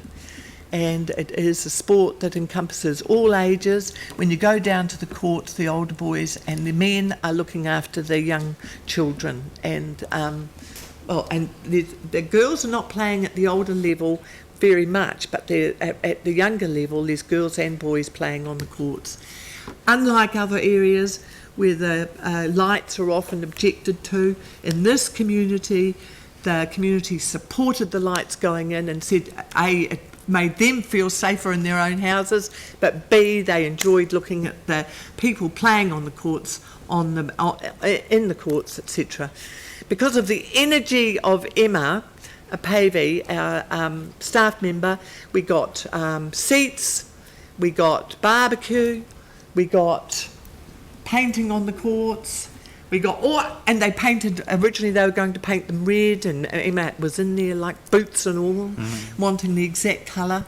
And we had a marvellous evening, hundreds of people there, just a marvellous evening.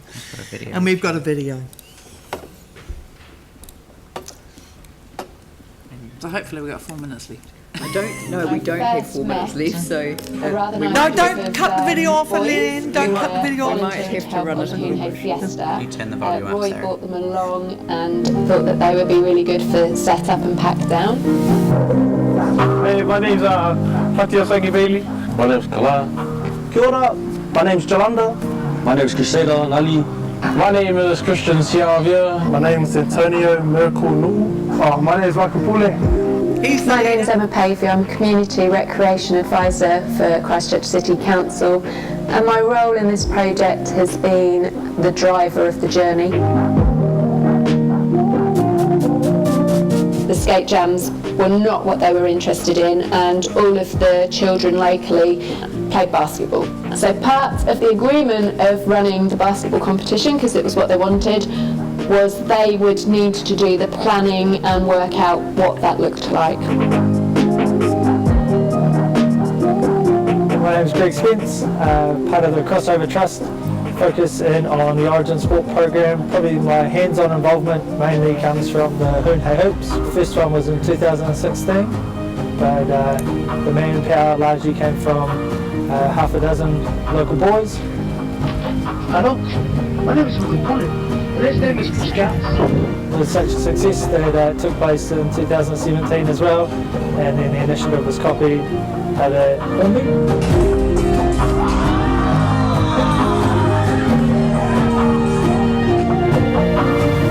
This group of boys were very blown away with basketball, and that's when we got onto conversations around how cool it would be to have lights on our basketball court.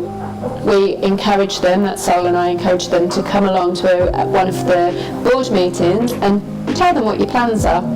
My name is Solomon Joseph Smith and I'm a Community Development Advisor for the Christchurch City Council. I also hold the Pacific portfolio for Council. Probably the first key milestone was actually having all the young men come and make a deputation to the board. For many young people it's hard enough to speak to adults, and a whole board of adults speaking to them was a big thing. My name is Roy Cadilli. I manage Crossover Trust and I'm a community liaison in the Rowley area. I think Carolyn Potter said that usually when lights go up anywhere, there's always complaints. And so one thing that I'm really proud of is our community. And instead of complaining about young people, they're actually backing their ideas. Yeah, that's something we actually really wanted. So then it's good to see that it came up pretty good, eh? Because look what happened to this. It became true. 4 years we wished for it, we grinded, and we finally made it. I just got 3 words, eh? We made it. We made it. We made it.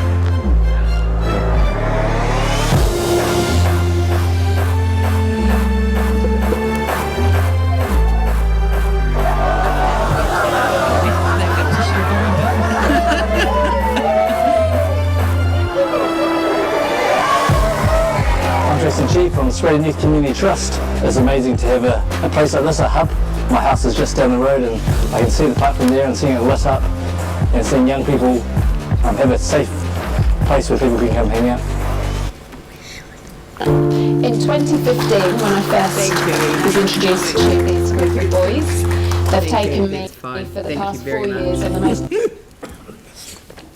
Thank you very much. That was a really nice way to end the presentation. So, thank you. Phil would like to move it. Seconded by Tim. A very brief comment, Leanne. Just that what we've seen is clearly there's a whole community development background to that, going back 30 years. So what the council the council put in 30 years ago into the Rowley Resource Centre is actually coming to fruition through this kind of thing. It's absolutely stunning, as Carolyn explained. Yeah. Thanks very much. I'll put the motion. All those in favour say aye. Those opposed say no. That's carried. Could I have the Te Pātika Oraka Kaihotu Banks Peninsula Community Board, please? I promise you we won't go over time. But it is exciting to see programs like that. All good things take some time. Depends whether or not I can work out how the computer works, Pam. But might need a bit of help. We're all good. We're right. We're right. So welcome Tyrone here with me again this morning. We are lacking in staff. Our staff are either on holiday or sick, or we're down a couple of support staff as well. So Tyrone and I are on our own, and we've got Andrea over there behind us who will be working with the government, with the partnership document. So could I just talk about first? You want me to click? Yeah, the first one. Cool. Yes, Yep. click. Yes.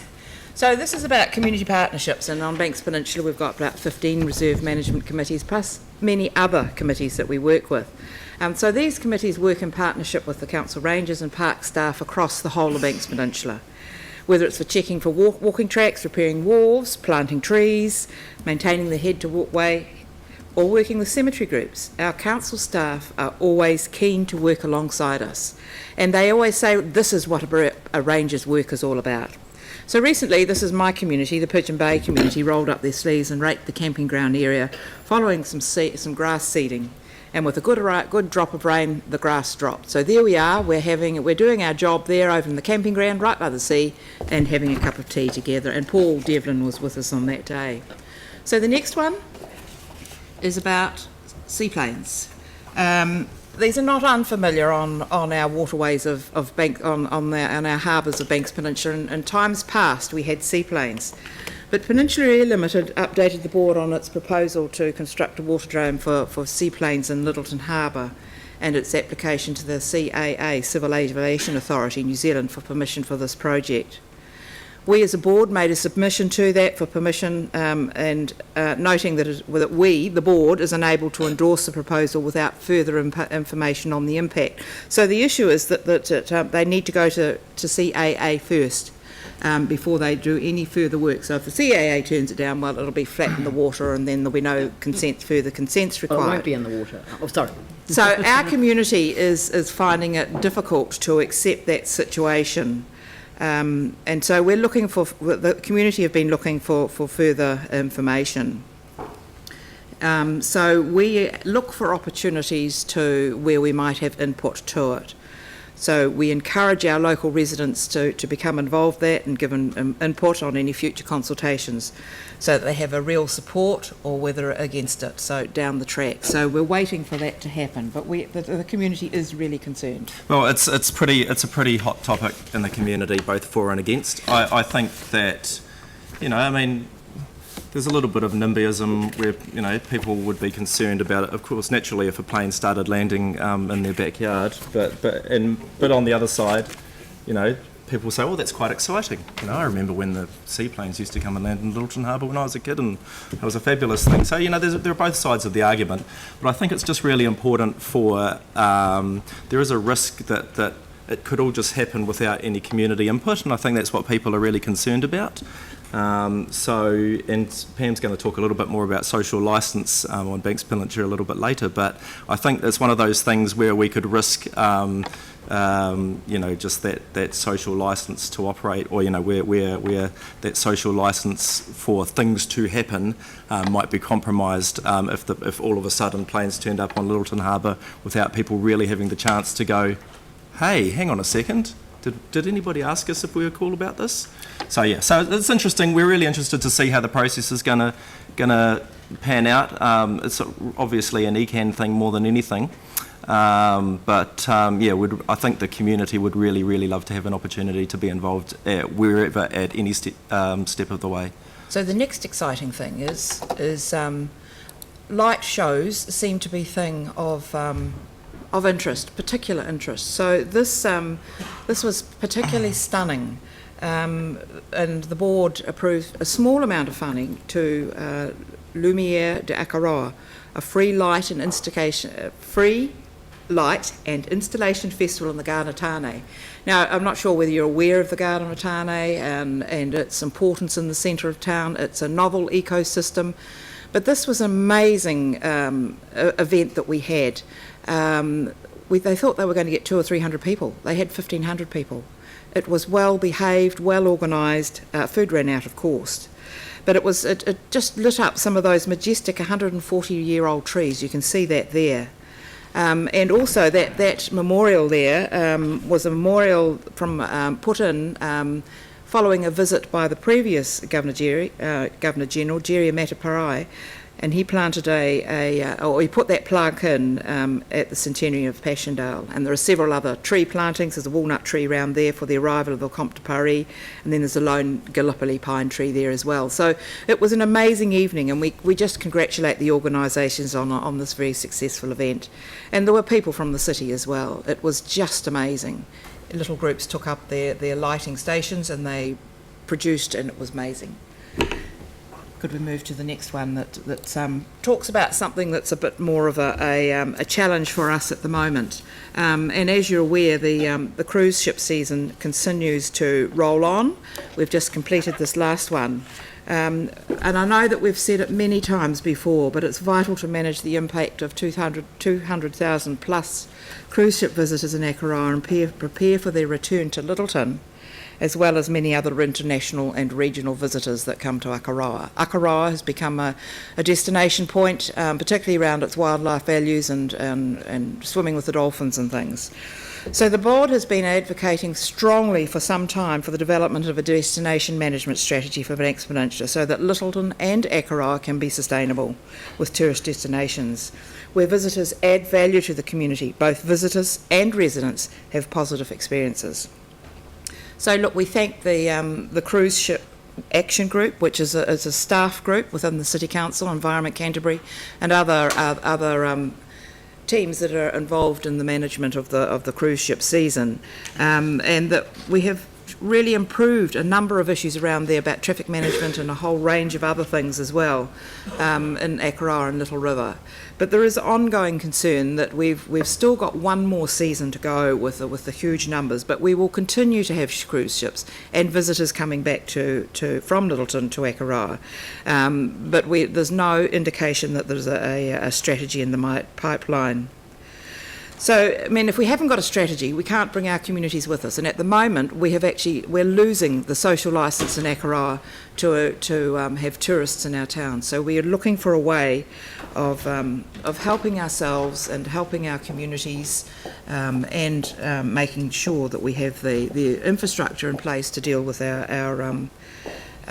with the tourism industry. So we're looking for something to help us along the way. So we have had discussions this morning, earlier discussions, and it is a major issue, and we have something that we would like to add to it as a way to resolve that matter. So are there any questions about our presentation this morning? Sorry, can I, Madam Chair, if I just may, just very quickly, sorry Pam. So I guess the real concern that we have as a community is, we're not the only ward that gets a whole lot of visitors, absolutely. We get a lot of visitors, Councillor Swiggs will be familiar with having a lot of visitors in his ward, but we also have infrastructure, so cruise ship, we have ports, we have harbours, for arrivals that, the sort of thing that Councillor Kewen will be familiar with the airport in his ward. So we've got those two things going on, but we don't really feel that things are joined up, that we don't really feel that there's accountability for managing all of these visitors. There are lots of different groups that each have a role, but it's how they all come together and where the accountability sits is probably a key concern. Sorry, Pam. That's all right. That's fine. It focus on the operational matters that we need a conductor to work with these issues. Yeah, a conductor to work with some of these issues through. Yeah, good. Well, I think it's like that one of those cooking programs where I just happen to have prepared a set of resolutions. So perhaps if I could invite Andrew to talk to some amended resolutions, if we could. There is a set of resolutions. Maybe if we could have those up on the screen, it would be useful so that I can refer to them. And this really picks up the comments that Pam and Tyrone have made, and they're comments that reflect concerns that the board have had for a very long time, and actually concerns the communities have had for a very long time as well. In our community board plan, we make reference to a destination management plan for Banks Peninsula. In particular, there are some stresses and strains in Akaroa as a result of the visits of the cruise ships that we really do need to be responding to. Otherwise, as has been said, we will lose the support of the community for the activities that are taking place there. I always talk about the community having stepped up in 2011 to continue to make the cruise industry welcome in Canterbury.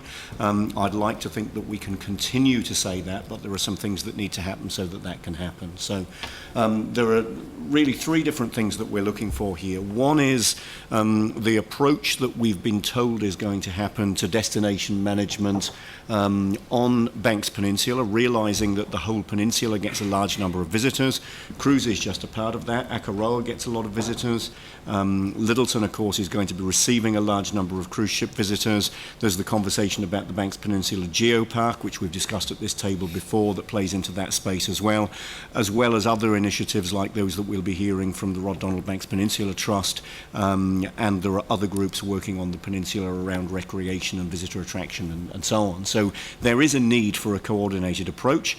The board had understood from a couple of presentations from Christchurch NZ that this was on their radar, but we need some certainty that this work is going to happen, that it is actually going to be led, that the scope of it is what we expect.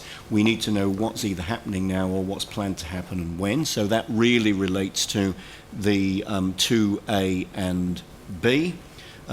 We've got cruise moving largely from Akaroa to Littleton when the Littleton cruise berth is finished in October 2020. That project remains on target, and it's expected and anticipated at that time that a large volume of the cruise vessels currently going to Akaroa will then go to Littleton.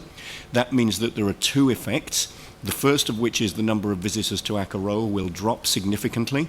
If we want to be good custodians of the local economy in Akaroa, there's going to be some work need to be done there around sustainability of the economy.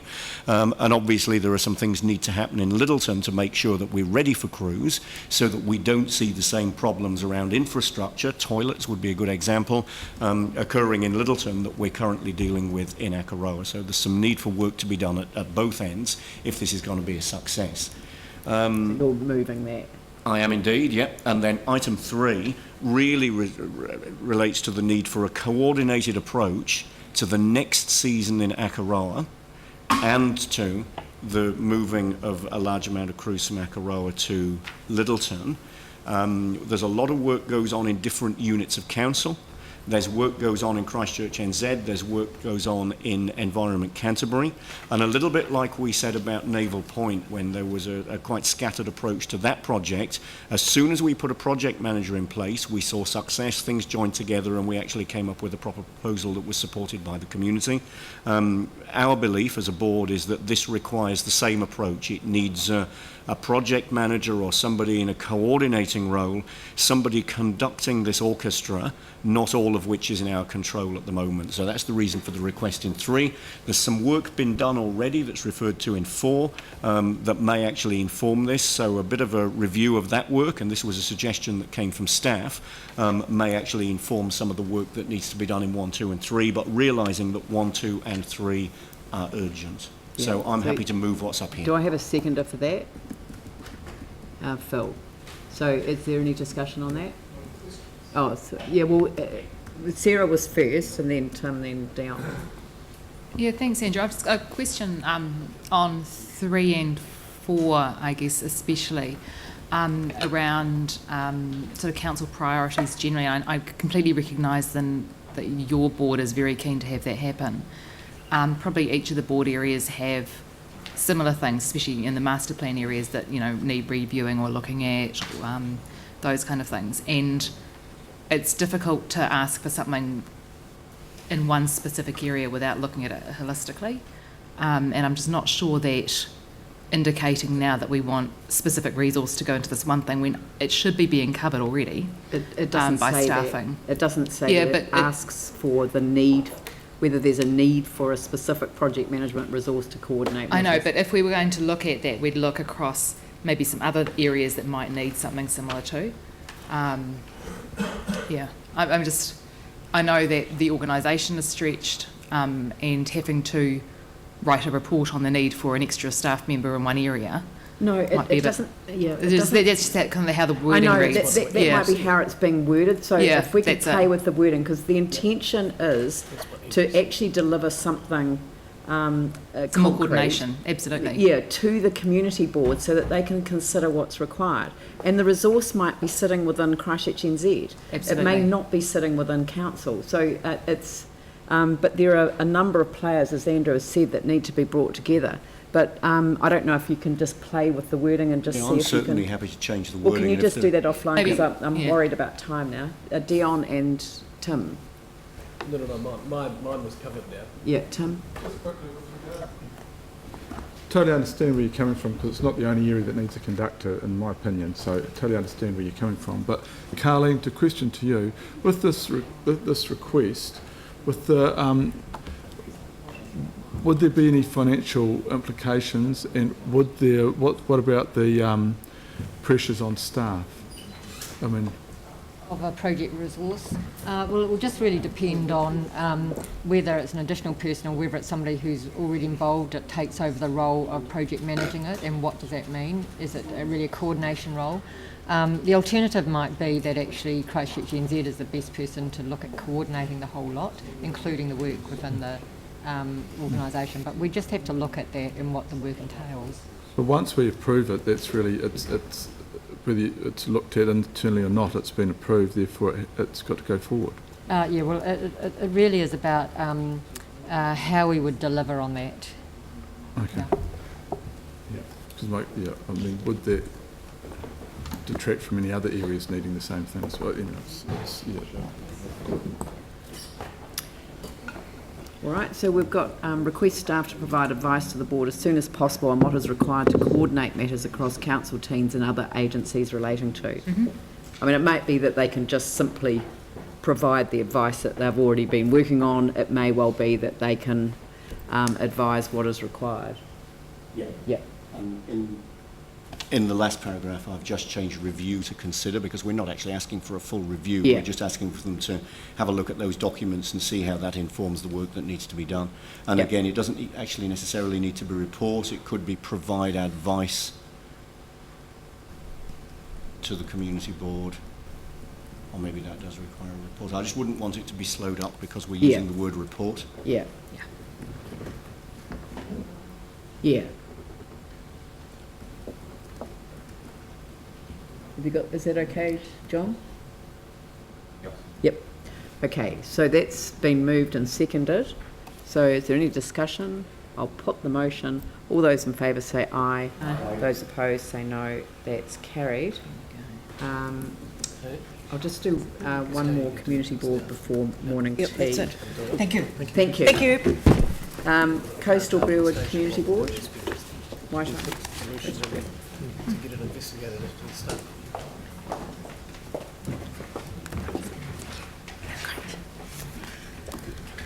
Good morning, Leanne. Good morning. Councillors, staff and community. Nice to be here this morning. With me I've got Joe Wells, a governance manager, giving me a help this morning, which is great. Thanks, Joe. So we've got no Part A's today, fairly straightforward. We've got the community decisions under delegation. I'm just going to highlight one that we had a new Preston's Residents Association come. They wanted to be recognised, which is always exciting when you get the community coming, wanting to gather together so that they can lobby for their community. So that we were really excited about that, so good on them. We've got under significant council projects, we are very excited, and the community is even more excited about Denell Park that we have up here. This park was really hit very hard with the earthquakes.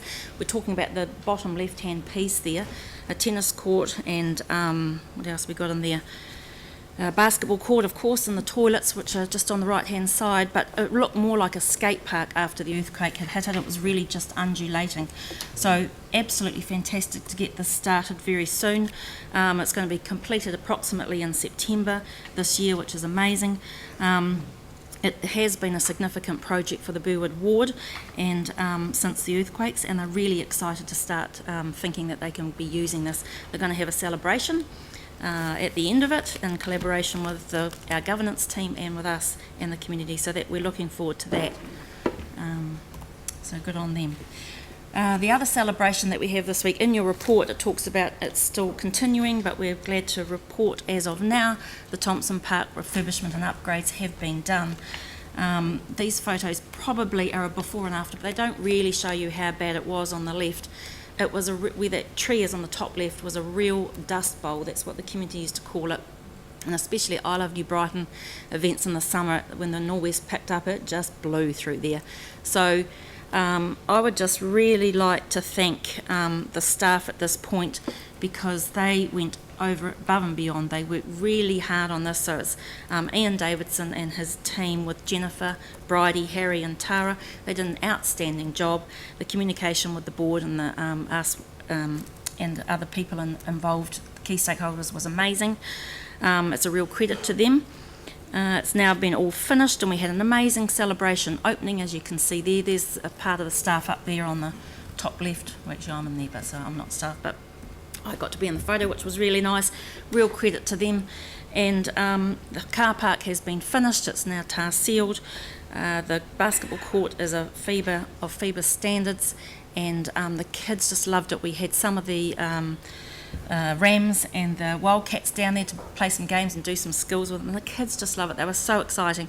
The other people I'd like to thank are the contractors, Hunter Civil, who also did an awesome job. They really did sweat it. There was lots of different sort of levels that they had to try and work with there, but they did it and did it on time.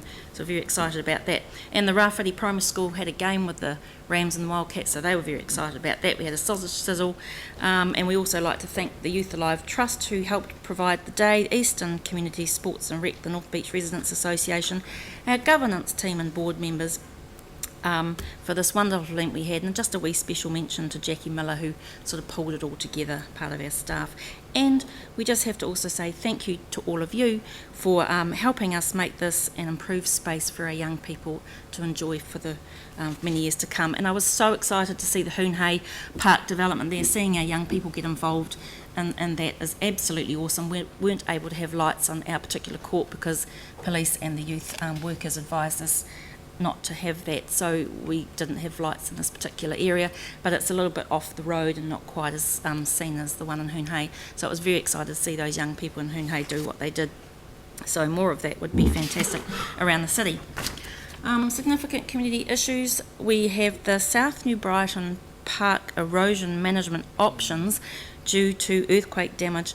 Now this area, I just want to refresh your memory, you know about these, you've seen these photos, we've been bringing them for years, but just to refresh your memory, it's not in the red zone, was in council parks. It sat with you guys, you passed a resolution to hand it over to the regen strategy, so it went over into that area, and as we all know, the regen strategy and regen have passed it back over and you've accepted it, so it now sits with you again. But while all that was going on in the background, the board were working with the parks and some key stakeholders, having a few workshops, and out of that came a report which into erosion and management options, and this report was presented to us on the 7th of May. The board do have some concerns with this report and the options presented, and it going forward, as this report is going, as it says in this report, that it's going to inform the August report. So our board would like to continue to work through this options report that we've been shown, rather than waiting until August, as there's some really urgency needed around this piece of work, as you can see. And this leads me into the next area, which is the regeneration strategy for South Shore and South New Brighton, which is now in your hands, which I just mentioned, and thank you very much for taking that back on board. We hope that this takeover will finally provide some surety for these communities. Staff have been working really hard on the communications between the board and the community, which is great, knowing the urgency to provide information for August. We have had the first workshop. The community are wary about the process, which you can fully understand given how it's been to date. The first workshop that we had sort of focused on community needs, which was a disappointment for the community because they've been showing a lot of their needs, so regurgitating stuff that's already there. What the community actually needs is moving into action. That is the key priority. So the report that you'll be receiving in August needs to result in actual actions to fix the edge, and I know that you're all fully aware of that, but it is our job to remind you of that continually. So thank you for that. Back to another lovely event that happened in our area. As you know, the hot pools are underway. We have the security fence that is around the hot pools. You can just see the block work poking over at the bottom left photo. You can just see the block work poking over the security fence there. It was just white. It was graffitied virtually every night. So Development Christchurch, Celia, wonderful Celia there, she coordinated some artwork to go on here, and it was amazing because we had some school children, and they were from Rafferty School, South New Brighton School, New Brighton Catholic and the Nova Montessori, and they got together with the artist who painted the bottom left-hand corner, Kyla Kay, and she coordinated the students and gave them a little bit of an education on how you do public art and drawing. And it was just a wonderful day, and Youth Alive Trust and Grace Vineyard Church came and fed them with some sausages and provided a bit of security. But this has just been a lovely project to see our tamariki really get involved here and take ownership of this artwork, and people love it. The artist that did the bottom one, she literally had to lie on the concrete footpath to paint some of it, and the kids just could really respect her work and the instructions that they were giving her and the learnings that they were getting out of this. So it was absolutely amazing. So good on everybody involved there. We've got the students parking, as you know, at Avonside Shirley Boys High School. Just really also like to commend staff from the Transport Network area, the planner there and the traffic engineer. They have been working so hard on this pre the build and post the build with the schools and with the board. They just have been to the board recently. There's to give us a bit of an update as how it's all affecting the neighbours in the streets with the students' car parking, and there's a bit of a diagram of where some of the hot spots are. Now that staff have got some encouraging results, the statistics showed an increased use in cycle lanes in the surrounding areas and less students parking than anticipated. So that is a really good thing. However, staff are still working with the schools and the transport management plans because they know that there's these hotspot areas there. So they're not just leaving it there, they're monitoring it continually, connecting with the schools are talking to their students, and all of them are talking to the board, so, and the neighbours. So it's a really good, I believe, a good process in there. There are no known issues with parking at Taiora Kiwi 2, which is a great thing. The sports and recreation team have been working extremely hard on making sure from the get-go that there weren't issues with that. So really just like to thank them as well for what they've been doing as well. So having said all of that, there could possibly be in the initial assessments some time restrictions and some no stopping areas that may be required in the future. But as I said, staff are monitoring it. So good on them. What do we got coming up next? Oh, yep. 8 seconds. Last but not least, we went to see the Burwood Christian Centre. They're doing a new build, and it was absolutely awesome, and good on them, and it's going to be a great asset for that community. Thank you. Excellent. Look, thank you. And Glenn, you'd like to move that? Second it. No, you can't do that. Aaron will second it. Thanks, Aaron. Any discussion? I'll put the motion. All those in favour say aye. Those opposed say no. Thank you for the most comprehensive report. You're welcome. Thanks. It's excellent. Thank you. All right, we'll just adjourn for morning tea. I know we've got a couple more community boards to go. And so if we could reconvene at 11:35, that would be great. Thank you.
And if we can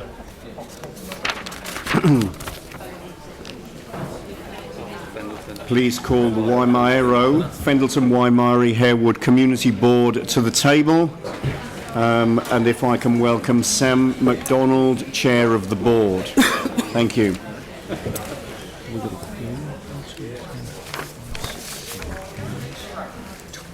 Excellent. Do you want me to get started, Andrew? Yeah, well, I was just checking that we've got a quorum, All right. but we now do. So, cool. Yeah, no, we're absolutely looking forward to your presentation of your report. Thank you very much. It's great to get in and present our update. I've obviously got Marianne from our team here with us, which is fantastic. Look, I'm conscious that you've got obviously some quite pressing issues later today with a large audience. So, as is tradition with Fendleton Waimairi here, we'll be nice and efficient and to the point. So we only want to take a couple of minutes of your time. Look, first up, if we go to the Part A that you'll get later on, it's the Roto Kahatua Reserve. So as you'll be aware, we've sort of been keeping you up to date with that as we've progressed through. And I guess, you'll obviously consider that later on today. We've put a lot of thought and work into this, and I think the consultation process has been really effective. So we've had staff out on site engaging with the stakeholder groups. We've had a good level of flyer drops and things like that to ensure that actually we've covered everyone that we need to. And I guess one thing I would really like to re-emphasise to you when you do make the decision later today is that it's a facility that will be used for the entirety of Christchurch. It's not specific just to our wards. It's something that if people want to go and use, and there are a lot of stakeholders that live in your respective wards as well, so we do hope you can look at supporting that. There has been a couple of changes obviously with the toilet blocks, and that was a feedback from consultation, but the reality is that the budgeted amount for it hasn't changed. What we've done is just change the composition of that, and obviously if we were to do any further work, it would need to come through long LTP or annual plan rounds later on, and we're not necessarily pushing for that now. So I guess, yeah, hopefully I can relay to you that we've been really mindful with how we spend this money that's already budgeted for, but at the same time we're obviously leaving in your hands later on if you do want to put more capital into that, but at the moment we're comfortable with where it's landed. The second one's just to update you very briefly on the Fendleton Library and the Service Centre. So the repairs are still underway, and that seems to be tracking really well. We're still on track for it to be opened back to the public at the 29th of July. Just a side note there is we're really keen, like Papua Nui have had recently, to see full postal services at the service desk. It's something that was raised at our community board the other day, and I must say it's actually been a really good example of stuff that's been turned around quite quickly. We wrote to Carleen and the CE's office on, I think it was Tuesday, and we've already had a response. So it might be to do with the fact that you're going, Carleen, but it was actually acted on really quickly. We do appreciate that. Thirdly, it's just worth noting, obviously, the Harewood Gardeners Breens Road intersection consultation has been out.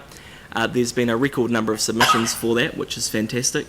I just wanted to point out the fact that we've had 2 information sessions, and there's been about 150 people all up attend that. There's also been a separately organised public meeting on that through Councillor Kewen.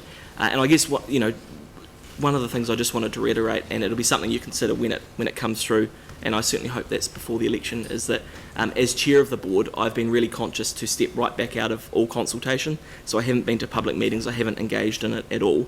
I'm really keen just to hear the submissions as they come through because of, I guess, the high profile nature of it. So if we go through to the next one. The local response fund, obviously, as a result of the attacks, we were able to put aside a wee bit of money to help with that. There was a barbecue picnic held at Morley Reserve in Brindwa on the 13th of April, and that was a really good collaboration between a range of community groups, and it was well supported by the local Muslim community. And look, just finally, the Monavale Gatehouse, so the Artists and Residents program. So we had a briefing, I guess, from the team that are in there now some time ago, and they came through and gave us a really good snapshot of what they're doing and the work they're undertaking. And it's actually really, it's quite remarkable work that they're doing. And I think, from memory, Marianne, it was to get about 13 seconds of film, it took them about 2 days to do. So it's quite detailed, quite intricate work, and it's a really good example of when we can partner up with people to use a facility like that. So look, like I said, that was short and sweet. Hopefully it covers the points you need, and back to you. Thanks very much. So that does leave some time for questions if there are any. No questions? Okay, so a mover for this report. Aaron, seconded. Raf. All those in favour say aye. Against? That's carried. Sam, thank you very much indeed. Thank you. So then moving to the last of the community board reports, the Waipuna, Halswell, Hornby, Riccarton Community Board report to Council. Mike Moore, Chair of the Board, welcome to the table. Thank you very much, Andrew. Pleasure to be here. And we've got to keep it brief, don't we? You've got 10 minutes. Oh, okay. I'll do my best. Yep. The Muslim Youth Retreat, a very, very, very, very good thing to do in the events of what happened on the 15th of March. After the events, our community board set up a fund with $10,000 for projects. If there was a need, people could apply, groups could apply to our board for funds to have events like this, and I think it was absolutely wonderful that these young people had the opportunity to go and have a retreat at Arthur's Pass. As we all know, it was on the Sunday program, and you can still have a link to that if you want to go and watch it, but it was something that we're very, very proud to actually be able to support, because as we know, the mosque was in our ward, one of them, so that's all good.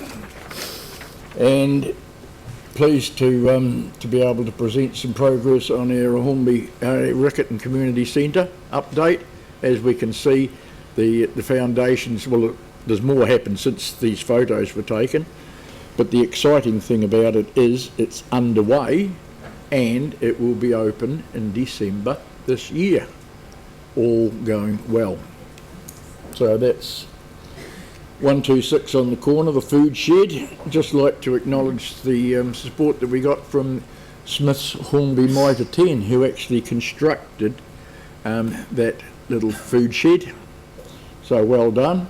And it's the food comes from a variety of sources, including an egg producer, it's a local egg producer. So, and it's actually manned as people, volunteers there when it's open during the day. So it's just open during the day, 5 days a week. So that's really good.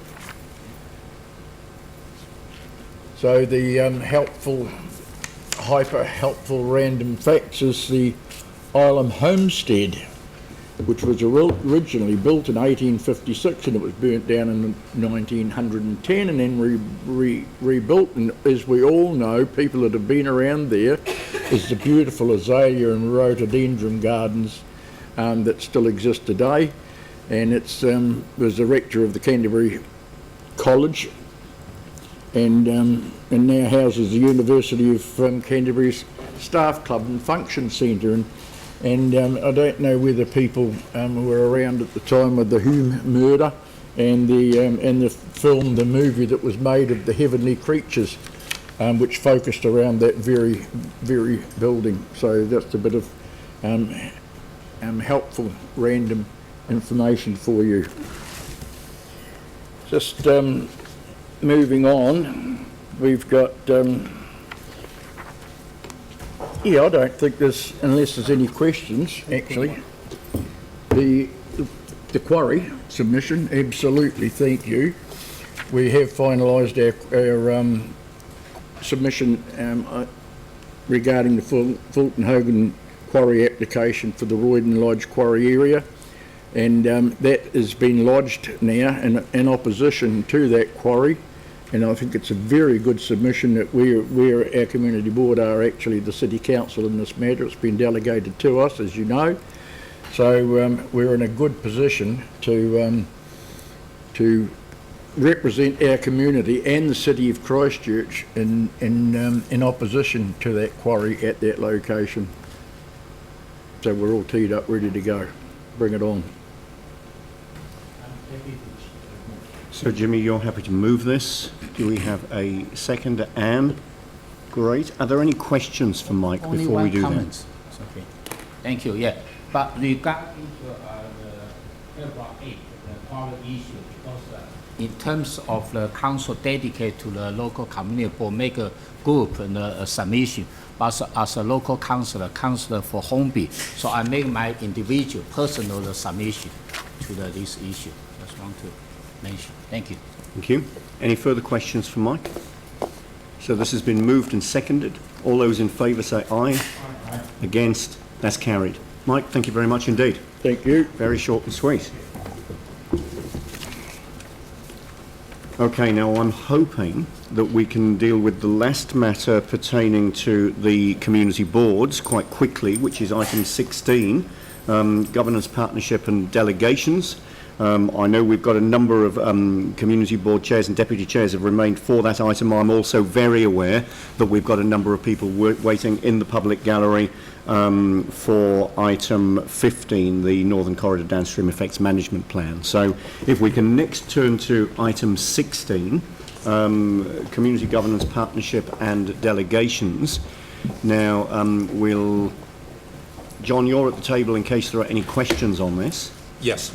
Sarah has indicated that she'd like to move this. Phil has indicated he'd like to second it. So working in that context, we'll take questions first and then we'll move to debate. Are there any questions for John? Yes. Yanni. We forget that you're there and then your voice just kind of chimes in from the heavens. Okay. I can... Yeah, okay, cool. I just wanted to check two things. One was, what resources are required to actually enable the boards to fulfil these delegations in the appropriate timeframes? The answer to the question is primarily the existing resources that the boards have been given over the last few years. A governance manager, a governance team, community board, advisor, support officers, two of. A number of the proposed increases to delegation don't require a large amount of extra work, being that the boards already receive a report and consider these matters. A number of them they refer to council as a Part A. The primary changes are that there'll be no need for a referral as a Part A. The board will be the decision maker in their own right. So they are very much resource negative, and a number of the resources for this were anticipated and have already been provided. Right, so the issue that some boards have had in terms of delays and frustration at getting things done, how is that being addressed through these changes to the delegations, especially if they're being asked to take on more with the same resource? Sorry, Leanne, would you like me to answer? Oh, sorry. Yep. Yes, please. Yep. Thank you. Again, in reference to my last answer, these changes are largely do not result in an increase in workload, and boards' frustrations at getting things done is, I think, a topic far wider than the scope of this project. And I think we've seen an example earlier on in this council meeting of a broad Banks Peninsula bringing an issue to the council and getting a resolution. So I really can't comment too much in the context of this report and in this project. But it stops the doubling up because community boards are already considering the issues. Absolutely. And then they come to council and argue for their decision to be confirmed by the council. Absolutely right. Yeah. All right. Right. So if it turns out that there is an issue in terms of the new delegations and the ability for community boards to cope, e.g. get advice, make decisions in a timely fashion, we will be able to review that. Yes, because I'm sorry, I'm not speaking for the staff, but as I read the report, it was crystal clear that this is intended to be a living, breathing document and that it will remain constantly under review with the ability to both add and subtract as required, but with full consultation with the community boards. I'm really thrilled that this has gone through such a good, positive process. Right, and the second question was, it says that on the page 3577.8, future identified delegations include things like the modification of Plan A, but there's also been a request through this process for a number of years to review that now and to sort out the issue of metropolitan. We've just had one of the community boards, for example, talk about the lake Rota, the lake that's where the toilets are going, And we just, so there's no clarification in here that deals with what's metropolitan and what's local and the ability to address the central city. Just wondering why not, given that's been a real issue of concern that's been raised for several years now, particularly in the central city ward. Yes, I can answer that. This issue was brought up a number of times during the workshopping process, and as a result, an appendix was added to the proposed agreement detailing a process that would be used if there was any doubt whether an issue was either local or metropolitan. So broad brush, if it's a local issue, it's dealt with at the board, and that's very, very clear, and we've given examples. If there is any doubt, i.e. whether there are citywide implications, there's a detailed process that conforms to New Zealand local government law and has been run through the boards and consulted upon. Again, if this proves difficult, the first review is 6 months into the new term, and we'll certainly have a look at it. I think we'll be living and learning as we progress. So can I just be really clear though, if something's metropolitan, the local board whose area the thing is in will be able to make a recommendation even if they're not making a decision. Is Absolutely. Absolutely. Right, so there's no ambiguity in this. From now on, that will be the case if we agree to these today. Is that correct? So any metropolitan project that's in a particular ward, so most of them are in Lynwood, Heathcote Central, be honest, that they will be able to make a submission, a recommendation to the council. Yeah.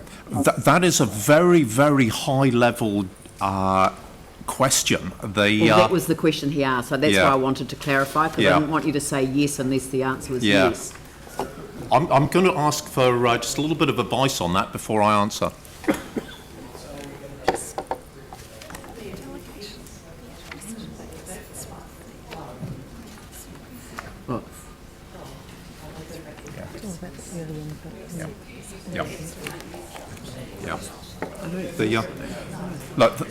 Thank you for that. I've got some advice, and I draw councillors' attention to the proposed partnership agreement, which the section Community Board Participation in Council Decision Making.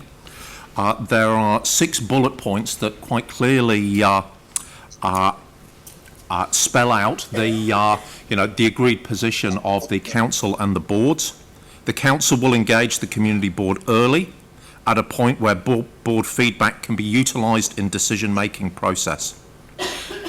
Yeah, and it's community so the issue community boards will be engaged on metropolitan projects within their community board area. So it doesn't mean that we'll be inviting community boards to make, for example, a recommendation that the Lynwood Central Heathcote Community Board to make a recommendation on the Metro Sports facility or anything like that.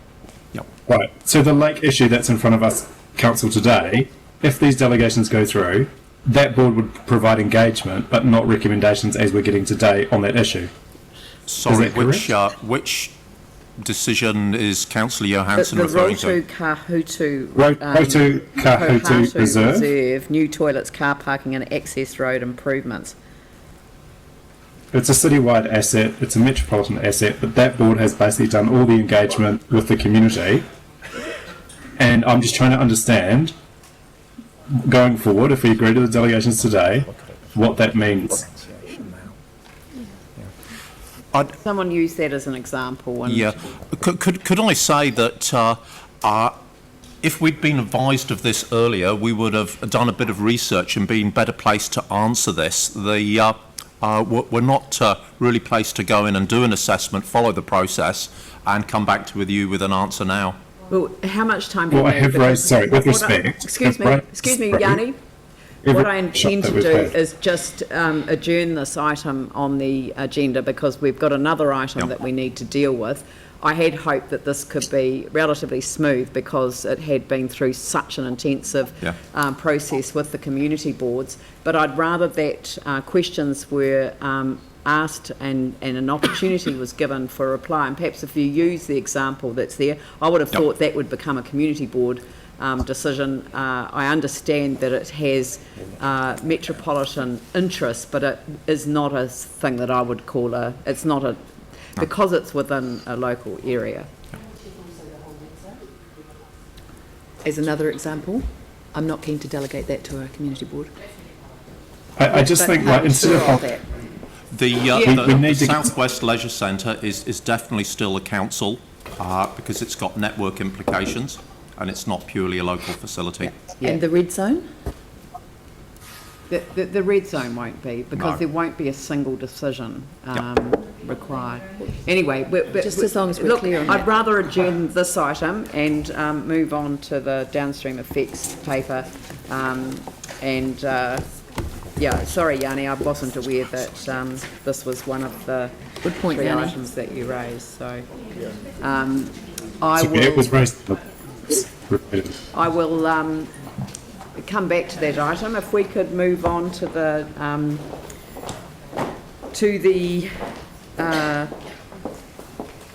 item 15. Sorry, I was looking for Christchurch Northern Corridor Downstream Effects Management Plan.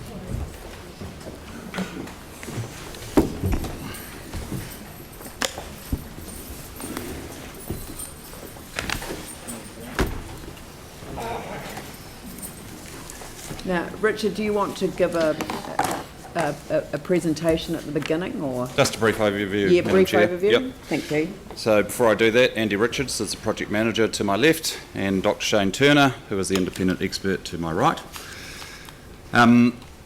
So perhaps a little bit of background to this. Under the conditions of the relevant consent order, Council is required to do the following. Firstly, mitigate the downstream effects arising from the operation of the Christchurch Northern Corridor. Engage an independent expert to identify the potential impacts on those streets and recommend appropriate traffic mitigation measures to Council, and that's what Shane has done. Engage with certain owners and occupiers, carry out ongoing monitoring, and carry out any recommended traffic mitigation measures if traffic volumes are anticipated to increase by over 30% on any one street. And that's quite an important point, because the Stage 1A recommendations to address those issues where there's an increase in over 30% predicted for any streets. Council staff have now completed the second phase of community engagement, and feedback from this has fed into the final downstream effects management plan. The final downstream effects management plan anticipates that main roads and some local roads in the study area will likely see an increase of more than 30% in traffic volume upon the opening of the Christchurch Northern Corridor. The report proposes a prioritised work program to address this. That's a Stage 1A, work that must be completed in order to meet the designation conditions of the consent order, and Stage 1B, work that would be of benefit to the community to complete, but is not a requirement of the designation conditions. These are summarised in section 5.3.3 of the report onwards. Essentially, these seek to assist with traffic congestion relief and encourage vehicles to remain on preferred routes, the arterials, and away from residential roads and community facilities. In addition to the downstream effects management plan, there are a number of interrelated work streams across the northern area of Christchurch that Council are managing or actively involved in. These specifically include the high occupancy vehicle lane and the northern travel demand management measures, as well as the public transport business case. These are outlined in section 4.23 onwards of the report. Section 6 of the report outlines the consultation Council has undertaken, and in May 2018 Council sought early community feedback to help inform the draft downstream effects management plan. Comment was then sought on the draft downstream effects management plan in April 2019, so just recently, and this helped inform the final copy of the downstream effects management plan and the Stage 1 recommendations that are before you today. If approved, Council will then consult on the details of the Stage 1 interventions. So essentially there's 3 rounds of consultation that we will be going through if the report or the resolutions are approved by Council today. One back in 2018 to help inform the draft downstream effects management plan. That was then consulted on, and we've got the results of that, and we've now put before you today a final copy of that. And if the resolutions that are before you are approved, we would then scheme up those proposed interventions, brief the Community Board and ITI Committee, and then go out and do our Local Government Act consultation on those matters. Section 7 outlines the legal implications relevant to this decision. Council will be in breach of Condition 26 of the designation conditions if it does not adopt and carry out the Stage 1A recommendations in Dr Turner's Downstream Effects Management Plan report and recommendations to mitigate the more than 30% increase in traffic on the affected streets. So that's the overview, Madam Chair. Okay, thank you. Again, since which time I think quite a lot of work has been going on into an alternative set of recommendations. I think it might be useful to put them up on the screen so that people can see those. Okay. And perhaps would you be able to take the councillors through these proposed changes? I can certainly do that, Madam Chair. So the first resolution is the key one, because what that seeks is your approval of the Stage 1A works. And those ones are specific to the designation conditions, which requires us to mitigate the effects where there's an increase in over 30% of traffic on the affected streets. So those interventions are outlined in the report, which you have in front of you, at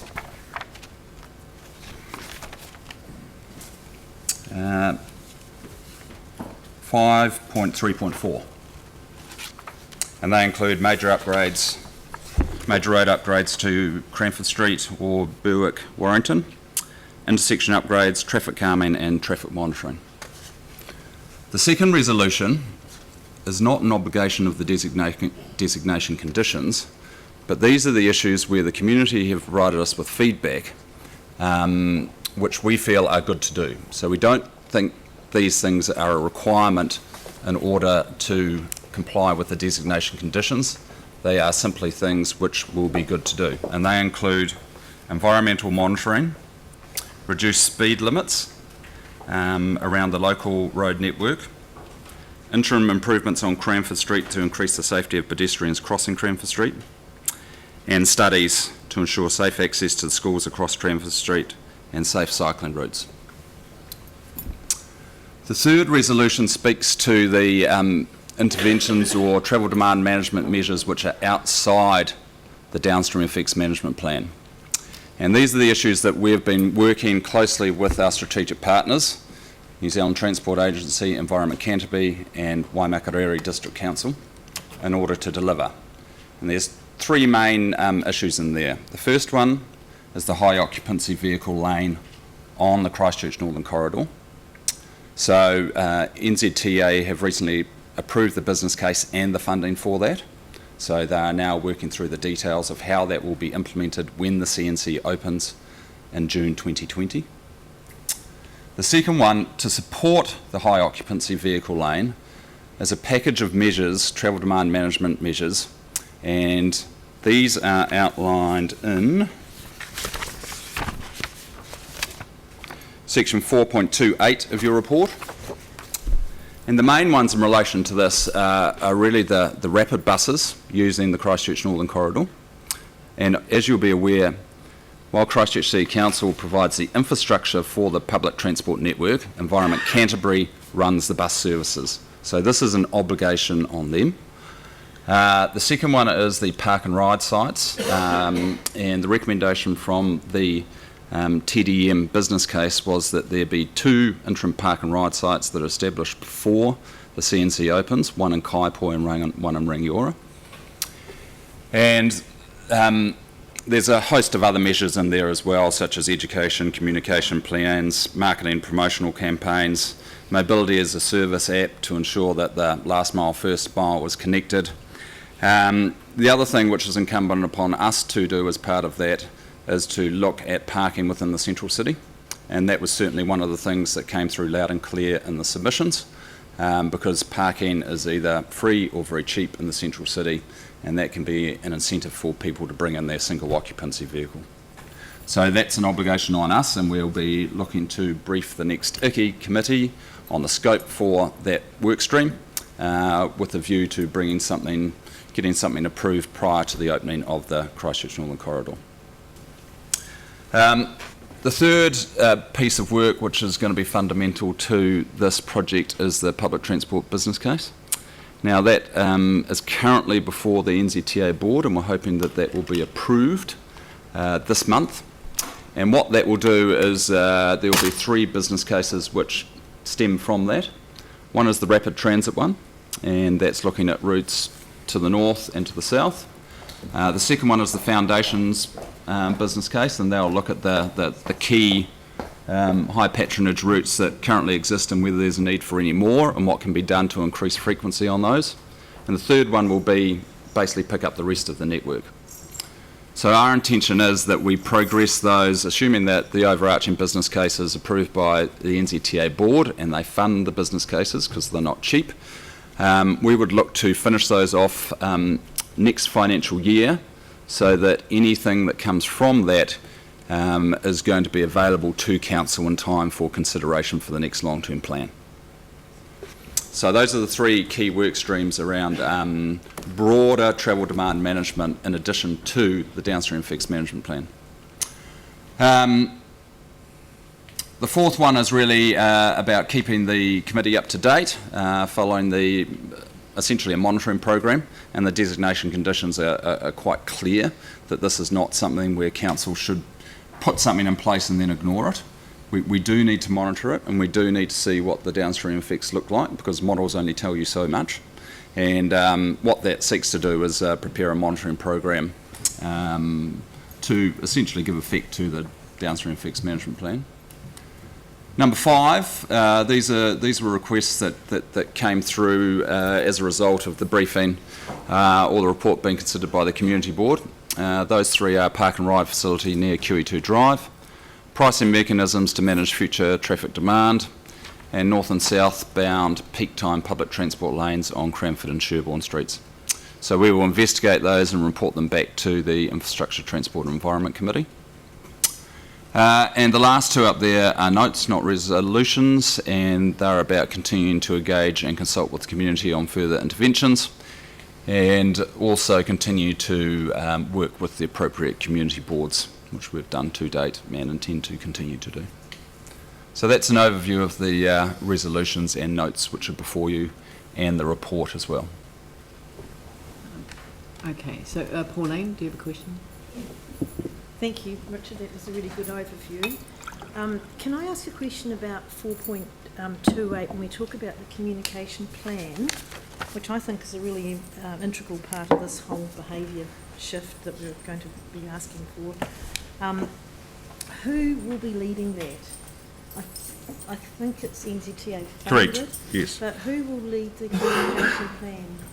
So NZTA have committed to leading the interventions from the TDM business case, which are not councils, WIMAX or ECANs.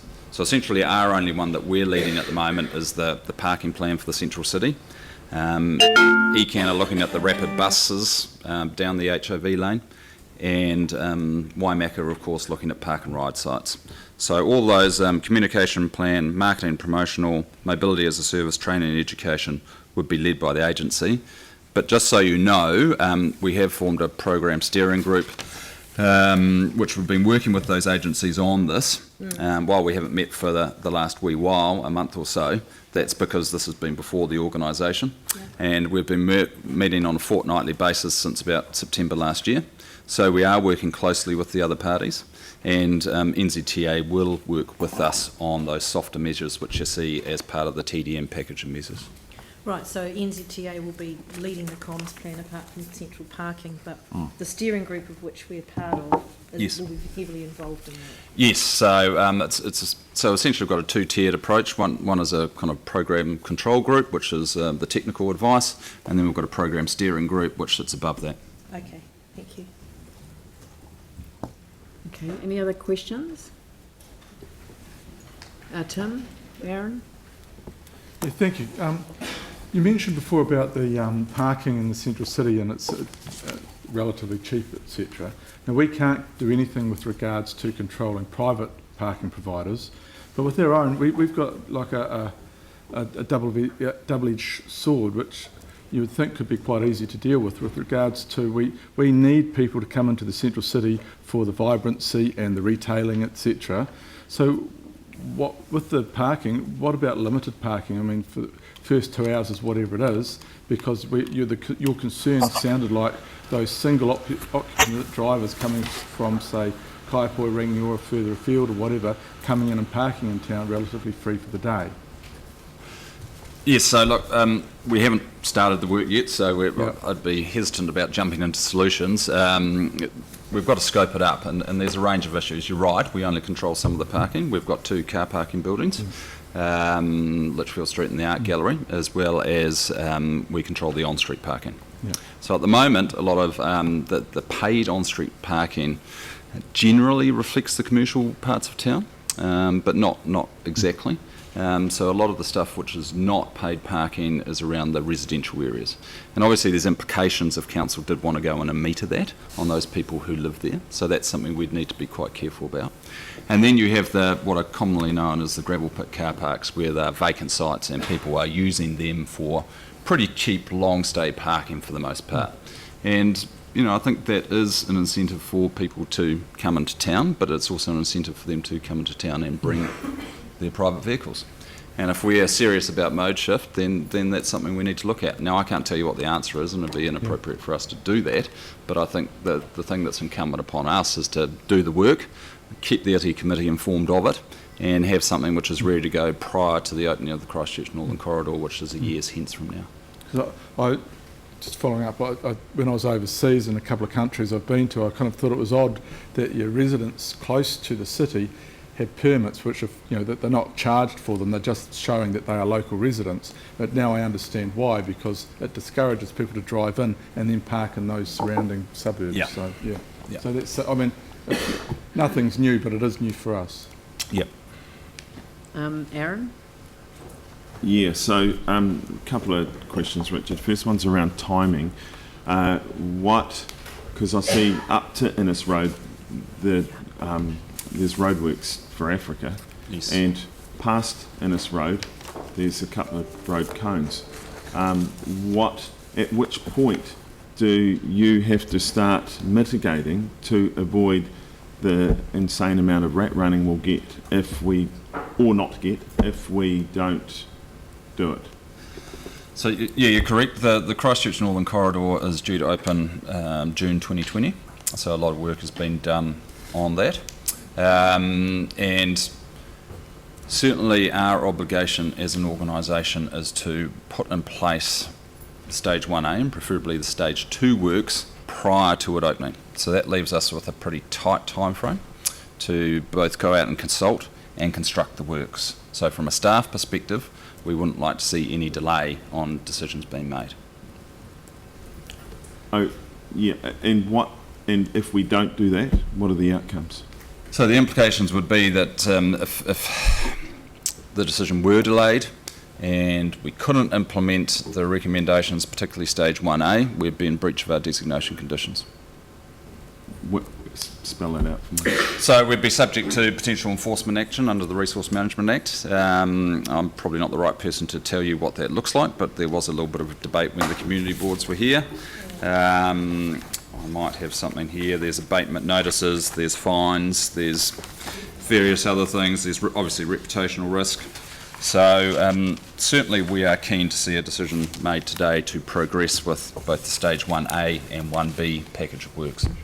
Okay, and then my other question is around PT and trying to increase PT, which we've been doing for years and spent a lot of money on. and I think we're under 4%. Yeah, PT patronage has not increased significantly for quite some time, so I think there's been a slight improvement, but it's It's not even back to pre-earthquake levels. No. It's an outrage. Oh, sorry, did I say that? No, but the numbers working in town aren't either, so it will get better. And but what other cities in the world that have a similar population spread and density have successful PT systems, and what do they look like? What's the best we can expect to get? Look, I think that'll be that's the whole purpose of doing those business cases, which I referenced earlier on. I wouldn't, again, like to jump to conclusions on what that might look like. There must be a best level somewhere in the world. Well, look, there's certainly there's been a lot of work that's been done in the community, and you know, there's some strong ideas about what it might look like in terms of rapid public transport. So I'd be very hesitant about giving you my views, because I want to go through a proper business case process where we're not jumping to conclusions at the beginning.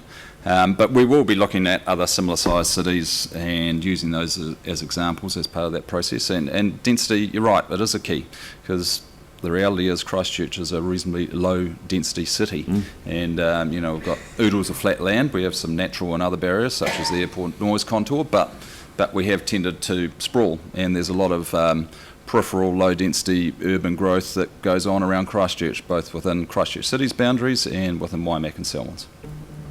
Thank you. Right, I've got Mike, Yanni, Pauline and Glenn. Oh, no questions from me. I'm just happy to move it. Oh, okay.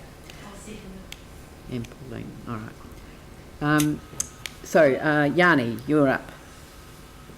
Great, thank you. I just wanted to check if the community are aware of the recommendations in front of the council today, because they're quite the community board ones. They're exactly the same, just worded differently. Sorry, what Are they? What was your question? Have you not got? So I'm just trying to understand. No, like the staff have emailed them through. Sorry, I just want to understand if the community was. We've had a huge number of submissions from the community on the recommendations. The board's met and made the decision. I'm just trying to understand if the resolutions that you have on the screen have been pre-circulated to the submitters, so they're aware of them. They're the same as the resolutions that we came to terms with, that we agreed on, and they're just reworded to... There's some additional detail, but... Right, so there's nothing... that's what I wanted to clarify. There's nothing substantially different than what the community boards have agreed to? No. That's correct. Right. And can I just check with the parking pricing mechanisms? Given that we've just done a parking strategy, why weren't they addressed as part of that? So we've got a parking plan for the central city, but that's really quite specific to the location of off-street car parking buildings. And then there was a suburban parking policy, which I think was outside the 4Avs. So I think that the thing we need to look at, and it might sit under the parking plan, is, well, what are we going to do with those parking facilities which are not buildings? They're the off-street gravel pits. And what are we going to do with on-street car parking? And that'll be a decision of council, and we'll look to brief next month's ITI committee on the scope of that. So that's our intention, with a view to... So just to clarify, through the hearings, a number of submitters raised concern, or there was some concern raised around the impact of car parking, for example, around malls. And we've also heard around the concern around the central city, previous deputation this morning. So I just really wanted to understand if the pricing mechanisms are only going to be limited to the central city, if they're going to be wider to include things like the congestion levy on the Northern Aotearoa extension, and also things like a toll over the Waimakariri Bridge. So there are a few things in there. One, in relation to the parking, as I said, we haven't scoped it up yet, and we'll be looking to report it to ITI committee next month, so that work is underway as we speak. In terms of the pricing mechanisms, as you'll see from proposed resolution 5, that's what we intend to look into, and that's not necessarily unique to the northern situation. We obviously have the Christchurch Southern motorway, which is due to be completed by the end of next year. and we will be facing similar issues when that opens as we will when the Christchurch Northern Corridor opens. So I think the thing for us to do is look at what is available out there and come back to council with what our thoughts are. Right, and just to be clear, the ITI committee will sign off on the terms of reference of that pricing mechanism review, reported back to the full council before it goes out. So the parking plan is, well, the Central City parking, we're looking to brief ITI committee next month on the scope. I was intending that was likely to be a briefing, but we haven't firmed up too much on that yet. In terms of the pricing mechanisms work, we would be investigating and reporting back to ITI committee as the resolution says.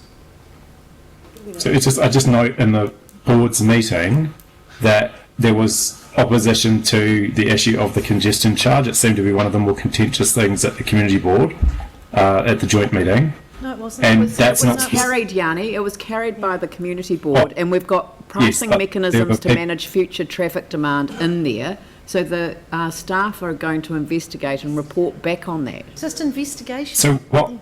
I understand that. I understand for the need to work. I think you can't look at the Central City in isolation of the wider pricing mechanisms, and I would hope that work is done together rather than separately, because through the hearings and the submissions that we had, people raised a concern that you should not just tinker with, the Central City, because then you have unintended consequences. We into debate, please. Yeah. So I just wanted to be clear around whether the pricing mechanisms and the car parking examination can be done together, and I'm not clear from these resolutions because I'm hearing two different things from staff. So I just want to be clear if we can do it together at the same time, so everyone knows what the consequences will be on each other. So there are two different work streams, but we do integrate our work streams. We'll be doing one piece of work on the parking, and we will also look, as Resolution 5 speaks to, park and ride facility near QE2 Drive, parking mechanisms to manage future traffic demand, and that will be broader than just the issue we face at the northern, and north and southbound peak time public transport lanes on Cranford. But we can't consider any of these things in isolation, and that's why we've got a program steering group which has been established to look at stuff that this organisation can do, as well as look at stuff that other organisations are looking to do as well, and that includes the rapid buses, it includes the park and rides in Waimak, and it includes the HOV lane which NZTA are doing. So that's why we're working in an integrated manner with those other strategic partners. Right. Okay. Okay. Right, so we've got Pauline next. Yeah, just a question of staff around 4 and 5. How can we include the community boards in that work as well? Well, I think we've got... By way of a memo as a result of the updates, perhaps? We've got the note at the bottom which says that appropriate community boards will remain closely involved, and yeah. I think we've done a good job of making sure that the community boards have been involved up to date, so it's our intention that we continue to do. So could we organise that perhaps after the community board updates, or perhaps that update at the ITI meeting be forwarded to the community boards, perhaps? It would be our intention that we brief the community boards on this stuff, so I think we've been doing that and we will intend to continue to do it. So perhaps, I'm just wondering if we want to put something in there, even in number 4, could we put and community boards provided with memos as appropriate? Would that be all right? I think that'd be fine. Personally, I think that the note at number 7 covers that off. That would be our intention if we put it in at 7 then, community boards remain closely involved and updated via memos, memorandums, as appropriate. Might be that something's happening and they get invited along, or we don't want to limit it too much. So updated as appropriate. It's kind of there. Involved and regularly updated. How about that? I would like to see something more in relation to 4 and 5. So could we perhaps put in 7 and regularly updated as per... Well, how about with a workshop with with the two community boards, so that just regularly updated as per 4 and 5. Okay. Yeah, because I don't think we want to be. Okay. All right. And Mike, are you happy with that? Yeah. Thank you. All right. So I've got Glenn next. Hey, thank you. Just one question, Richard. Just page 95 there. In terms of time, so I think you've already partly alluded to this, but how crucial is it to get this across the line today? When I look at not only the consent order, but potential resulting impact on, say, QE2 Drive and out eastwards, if this didn't go through, how much room is there? So sorry, in I terms think of time. Page number So might be that's, slightly different to yours. Yes, 8.1.2. Right, thank you. Under risks. Yeah, so as in response to Councillor Keon's questions early on, from our perspective, we need to get underway with the detailed design, well, not the detailed design, the concept design, and the consultation for those projects which fall out of stage 1 and B. And our intention would be to bring back the results of that in reasonably swift order, and then get whatever interventions are approved by the organisation built all within a year's time. So we are under the pump because the Christchurch Northern Corridor is due to be open a year's hence from now. So it is important that we get a decision one way or the other. Yep, great, thanks. Dion? You just wanted to follow up a little. I think it was what Yanni was trying to get to. The pricing mechanisms, that piece of work that you're bringing to the ITI committee, that's not going to just focus on the central city, is it? Or are you going to think about all key activity areas around the city? We haven't, well, I personally haven't given too much thought to what that might look like, and again, I don't want to jump to conclusions, but I think the concern would be that we focus simply on the northern and put something in which is reactive to that particular issue. And it's our thinking that that would probably come unstuck without a clear policy framework within which to nest such a decision. So our reading of the legislation is that you need to go through quite a bit of process before you make decisions around pricing mechanisms to manage future traffic demand. And if you just went in and go, well, we've got the northern or the southern coming, and we make a decision without that being kind of, as I said, nested in a wider policy framework which probably need to go out for consultation, then there would be a chance that it wouldn't be approved by the Minister. So in terms of the key activity centres versus Central City, we haven't even got that far along the line as yet. It would just be really looking at it at a very high level to start off with, and then, well, what sits underneath that? So it's not just going to be a Central City focus? No, absolutely not. But we haven't done that work yet, so again, once we start doing some of it, we'd brief the ITI committee about what that looks like. Okay. All right, I've got a mover and a seconder, so I'll open it up for debate. Mike, Pauline. Thank you. Look, first I would like to acknowledge the council staff and Dr. Shane Turner, who's obviously completed the DEM, but especially the community. The people that are actually affected by the decisions that we're making today. Look, the recommendations in front of us, although the recommendations from staff are in essence exactly what was passed by the community boards. So anyone that says that community cannot create change needs to look at this. Anyone that says that community boards are not effective needs to look at this. When council came to the community boards, the recommendations were to endorse the DEMP and proceed with stage 1A. Today, the council will not be endorsing the DEMP. Today, we'll be sending a very clear message that this motorway should not be opened until traffic demand management measures are in place and ensuring good oversight of this. Today, we'll ensure that we don't just proceed with the bare minimum required, but also proposals that create better outcomes for the community. People must come before cars. We cannot build roads that create poorer outcomes for the community. We have a community that wants a walkable and bikeable environment, a people-friendly community, not an environment that is dominated by cars with their emissions and noise. Let's not mistake today's outcome as the end of this journey. It is a step in the right direction, but it is just a step. We must acknowledge the impact of this motorway to the community and put the needs of this community in front of the desire of people wanting to get into and out of Christchurch more quickly. School children who want to walk to school or bike to school, elderly who want to be able to walk down to their local shops must be prioritised.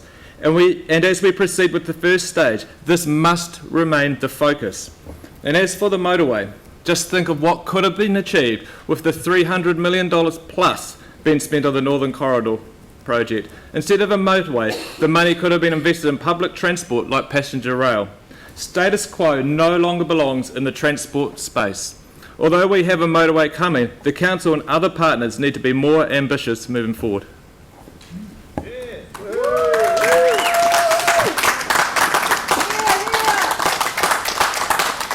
Pauline. Yes, thank you. Look, there are so many negatives with this motorway if it should be allowed to progress south of Innes Road. We've got increased congestion, increased pollution, increased stress and mental health effects, increased physical health impacts, decreased amenity, decreased safety, just to name a few. And I'm struggling actually to find a positive outside of the 1A and 1B recommendations. Look, Edgware Village is a thriving social business centre in St Albans. So much to offer. It's got fruit and veggie stores, supermarket, wine shop, cafe bar, butchery, post office, second-hand store. Those three are really rare these days. 3 restaurants, cafe, bakery, chemist, takeaway foods, travel agent, real estate agent, a new community centre by next year and a new community pool on the way. So we need to think and shop local, and St Albans has it all. I took note of a particular submission from Jenny Mundell, the Professor of Public Health, where she referred to how transport affects health and community social cohesion.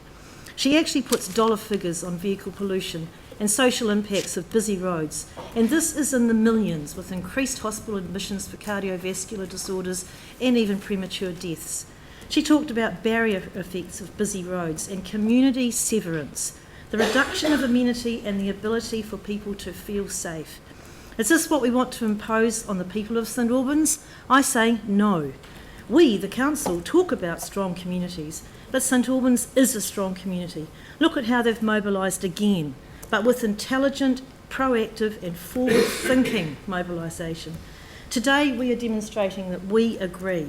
All their arguments align with our principles: climate change emergency, active travel, safer cities, strong communities. Let's walk that talk. Don't destroy the social capital and social cohesion that already exists in St Albans. Our transport system needs to focus on moving people, but not cars. Even if cars are electric, that solves pollution, but not congestion or severance. It's time to switch behaviours, switch travel modes, switch to healthy, active travel. What we are facing here is an opportunity. We must have the travel demand management in place prior to opening, and we are striving to do that in this resolution. And we must run an effective education campaign to encourage commuters to embrace change. This is an opportunity to think differently about how we get around, prepare for our future, which is actually here. Concentrate on the positives out of Dr. Turner's report and implement only those aspects that will increase amenity, safety, environment and social cohesion by decreasing car numbers. Our future lies not so much in mechanics, but in technology, smart technology. That's where we will find solutions to the problem of moving people around without wrecking communities and people's lives.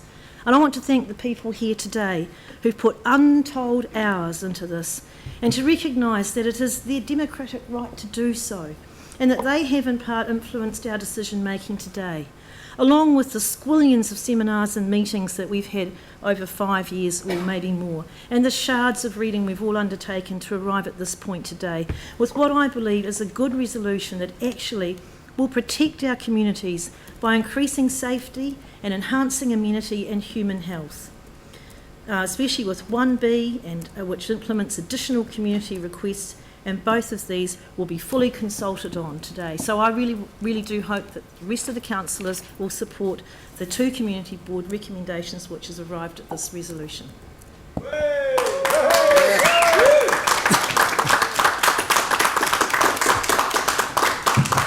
Sarah and then Andrew.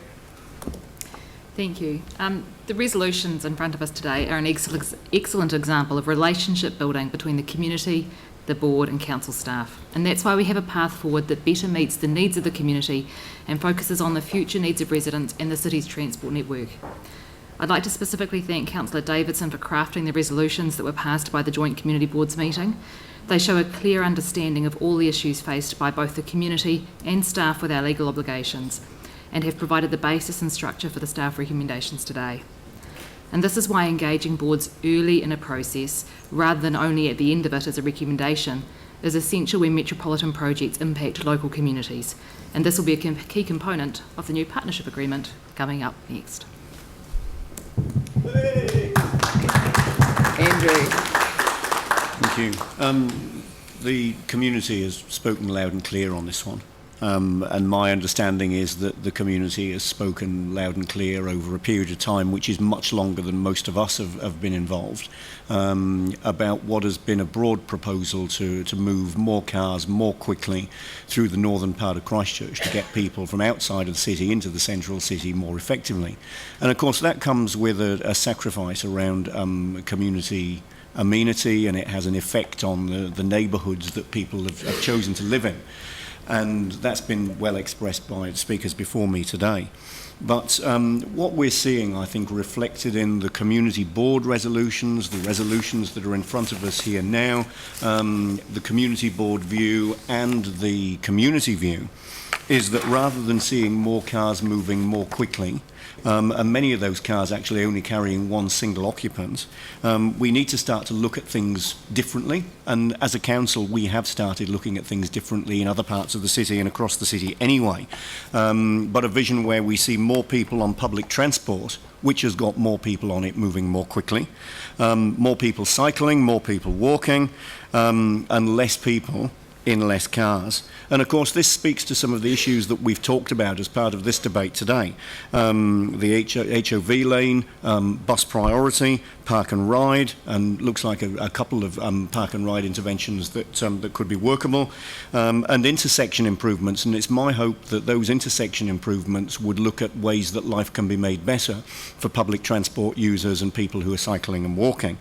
So I think it's clear, if we want to support the community board and if we want to support the community, and in fact it's great that our staff have been able to come to a position where what the community and community board are asking for is workable, and certainly I'd like to commend everybody who's been involved in getting the set of resolutions that are in front of us worked up. I'm aware that work was obviously done for the community board meeting. Work has been done since then by staff and councillors that are closer to this than I am to get to the point that we're at today. So thank you for that. But I'd also like to reflect on the comment that was made by the Deputy Chair of the Community Board today as well. It's important that we, as decision makers, have due regard to the community view, and the community view has been expressed loud and clear, and I thank for community members for being so engaged and taking time to come into the chamber today. But the Deputy Chair of the Board made the comment that where we've got to today isn't just about responding to the community view as expressed today. It's about a huge amount of work which has been done, reporting which has been done, and considerations which have been made, and people who've become very educated about all of this over a long period of time that stretches way back beyond this council and this community board. And I think the resolutions we've got in front of us today reflect a lot of that. So I'm very happy to support what we've got here, and recommend colleagues do the same. Aaron. I'm actually very buoyed by the comments I'm hearing from my fellow councillors around this, the fact that they are willing to listen to their community and the community board when it comes to decision making and consultation and stuff around transport in their area. So that is to be applauded, and I hope we record today's meeting so we can just replay how much they love to listen to the community later in the year. That aside, earlier we heard that Akaroa had some issues with visitor numbers, and I think Dion's ward was alluded to being highly visited as well. I actually am lucky enough to represent the most visited ward in the city because we've got the airport. And it's got the largest business campus in the South Island, and we have 8 million passengers a year come through, not 160,000. And we have State Highway 1 come through, we have the West Coast Road come through, we've got Clearwater, we've got the Groins, we've got Lake Rotorua, we've got Orana Park, Willow Bank, and the Antarctic Centre plus the Antarctic Program. Not bragging, it's a great place to live and it's a great place to work, but we have a lot of traffic and stuff come through. And in certain areas, it works, and it can work really well. The door of my house is 60 metres from State Highway 1. It doesn't bother me. It doesn't bother my neighbours. It was a bit annoying when they did the upgrade because there was dust from the roadworks. But this is a different neighbourhood that this is going to go through, and I will be supporting this, but I am going to put out some warnings. Unless the work we do around public transport is radical, people won't catch the bus. They don't catch the bus now. They're not interested in catching the bus. We have to, and radical solutions are when the motorway opens, it should, for the first week or even longer, only be HOV vehicles and buses, so people can get a taste for it. Start with 3 months of free buses to get people using it and trying it. Don't try and get people out of their cars by deliberately congesting traffic, which is one of the models that we do use. That increases carbon, which goes against this council's policy. So be radical, be bold, and come up with solutions. I think the real game changer would be rail, and I know Mike's been in favour of that for a long time. Glenn plays with toy trains, we're all into it.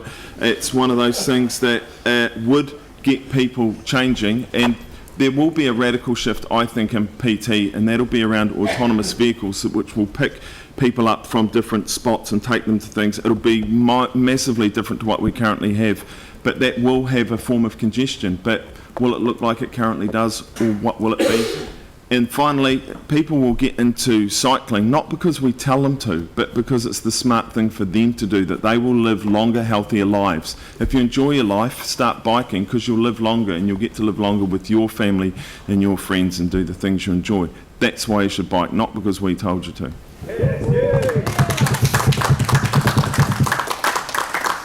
Anyone else want to? I'll just say a couple of words. So first of all, what I'd like to do is to thank the two community boards and obviously the community as well, but the community boards in particular, because as we did here, there has been a lot of work done over a number of years to get to this point, and I recall when we have considered the decisions that were made in the past that were brought back to our council, that the community boards consistently throughout have argued for the downstream effects to be considered at the front end, not at the 11th hour as the motorway approaches as it does at the moment.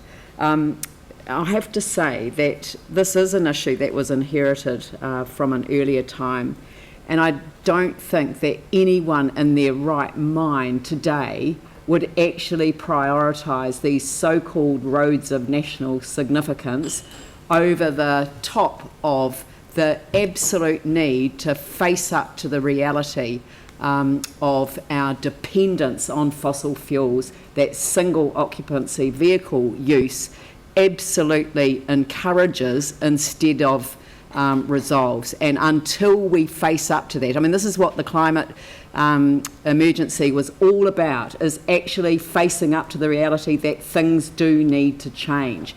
And you know, there is a frustration, you can hear it in my voice. You know, time's up for our dependency. We actually have to find better ways, and I have to say that it isn't right that our bus patronage figures are lower than they were but prior to the earthquakes.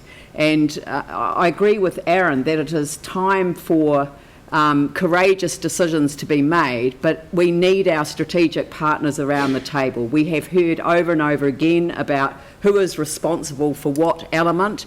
NZTA is responsible for the state highways. We've got ECAN responsible for the bus timetabling, so we are absolutely dependent on ECAN making the right decision and putting express buses through from the north right into the heart of the city, and it's an express lane in that concept, certainly at our peak times, which will be absolutely vital to making the change, because it's got to be better than getting in your car and finding a cheap park in town, to actually get onto public transport that is absolutely reliable and is able to leave a pile of cars in their wake as they cruise up the multiple occupancy vehicle lane. And it isn't right that the downstream effects are not planned and funded by those who created them. So I'm just going to put that on the line too. I think that it is not, it's not right that we ended up in the situation where we essentially have to pick up the pieces after all the decisions have been made, and support what is now a rearguard action to get the downstream effects properly resolved. So I really want to acknowledge the community boards, both Pauline and Mike, Sarah and Dion, and who else is on? Yanni. So Yanni, sorry, you're in the background. Absolutely ask you to take that back to your community boards. They've done an extraordinary piece of work over a very long period of time, and I really want us to acknowledge that today.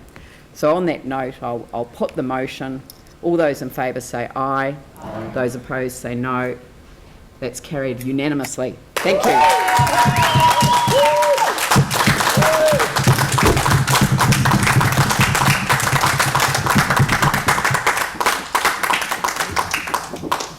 Thank you. Right. Well, I'd now like to move that we go into PX for item number 31. Item number 31.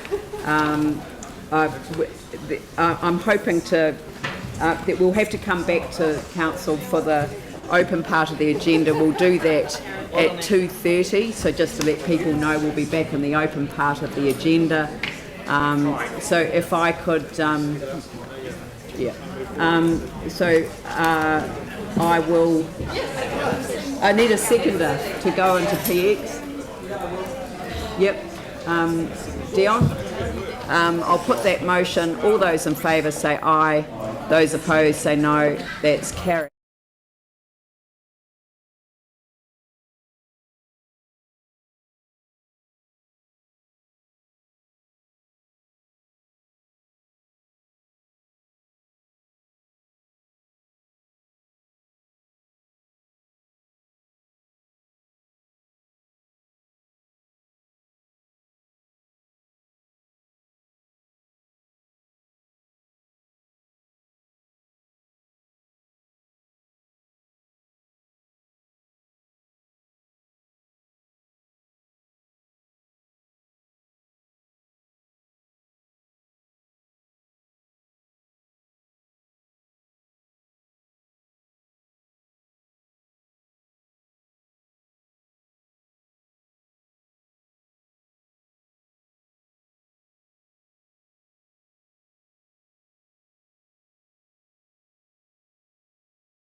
They also had a quick discussion with the project team.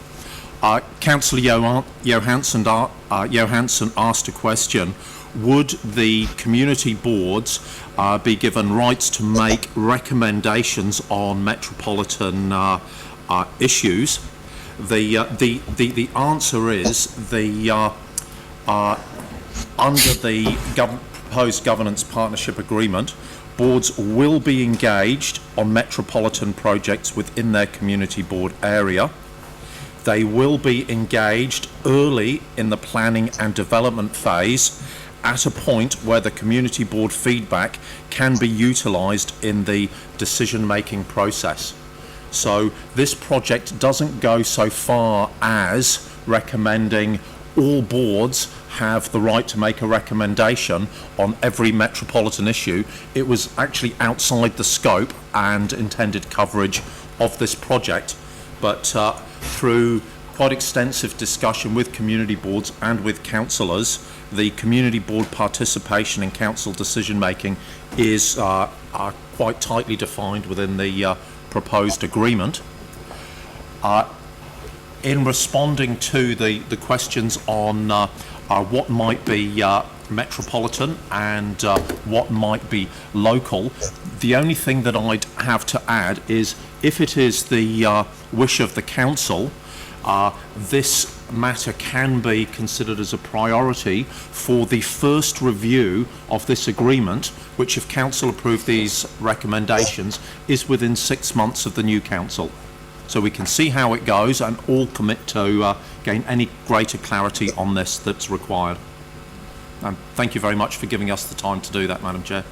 Thank you very much. Look, I forgot to say that Dion's an apology for the rest of the afternoon. I think everyone knows that he's not well, and I've sent him home to rest. So the multi-use arena is a decision for the council. Yes, it is. Right. So it goes to the community board first or anything like that? It's a council. It's metropolitan. It's council. And the red zone would be a decision for the council? I would absolutely assume so. It's metropolitan, it's citywide, and it would probably affect a number of boards, so it would be metropolitan. And so what's the cut-off point? At what point is something a metropolitan, and at what point is it a local facility? The cut-off point is determined by using the framework in the appendix to the partnership agreement. Essentially, when it's contained within a local area, it's a local park, it's a local facility, it's encompassed within that local area, it's board. If it has network permutations or if it's a citywide issue, it's metropolitan. Both the boards and council can examine this on a case-by-case basis.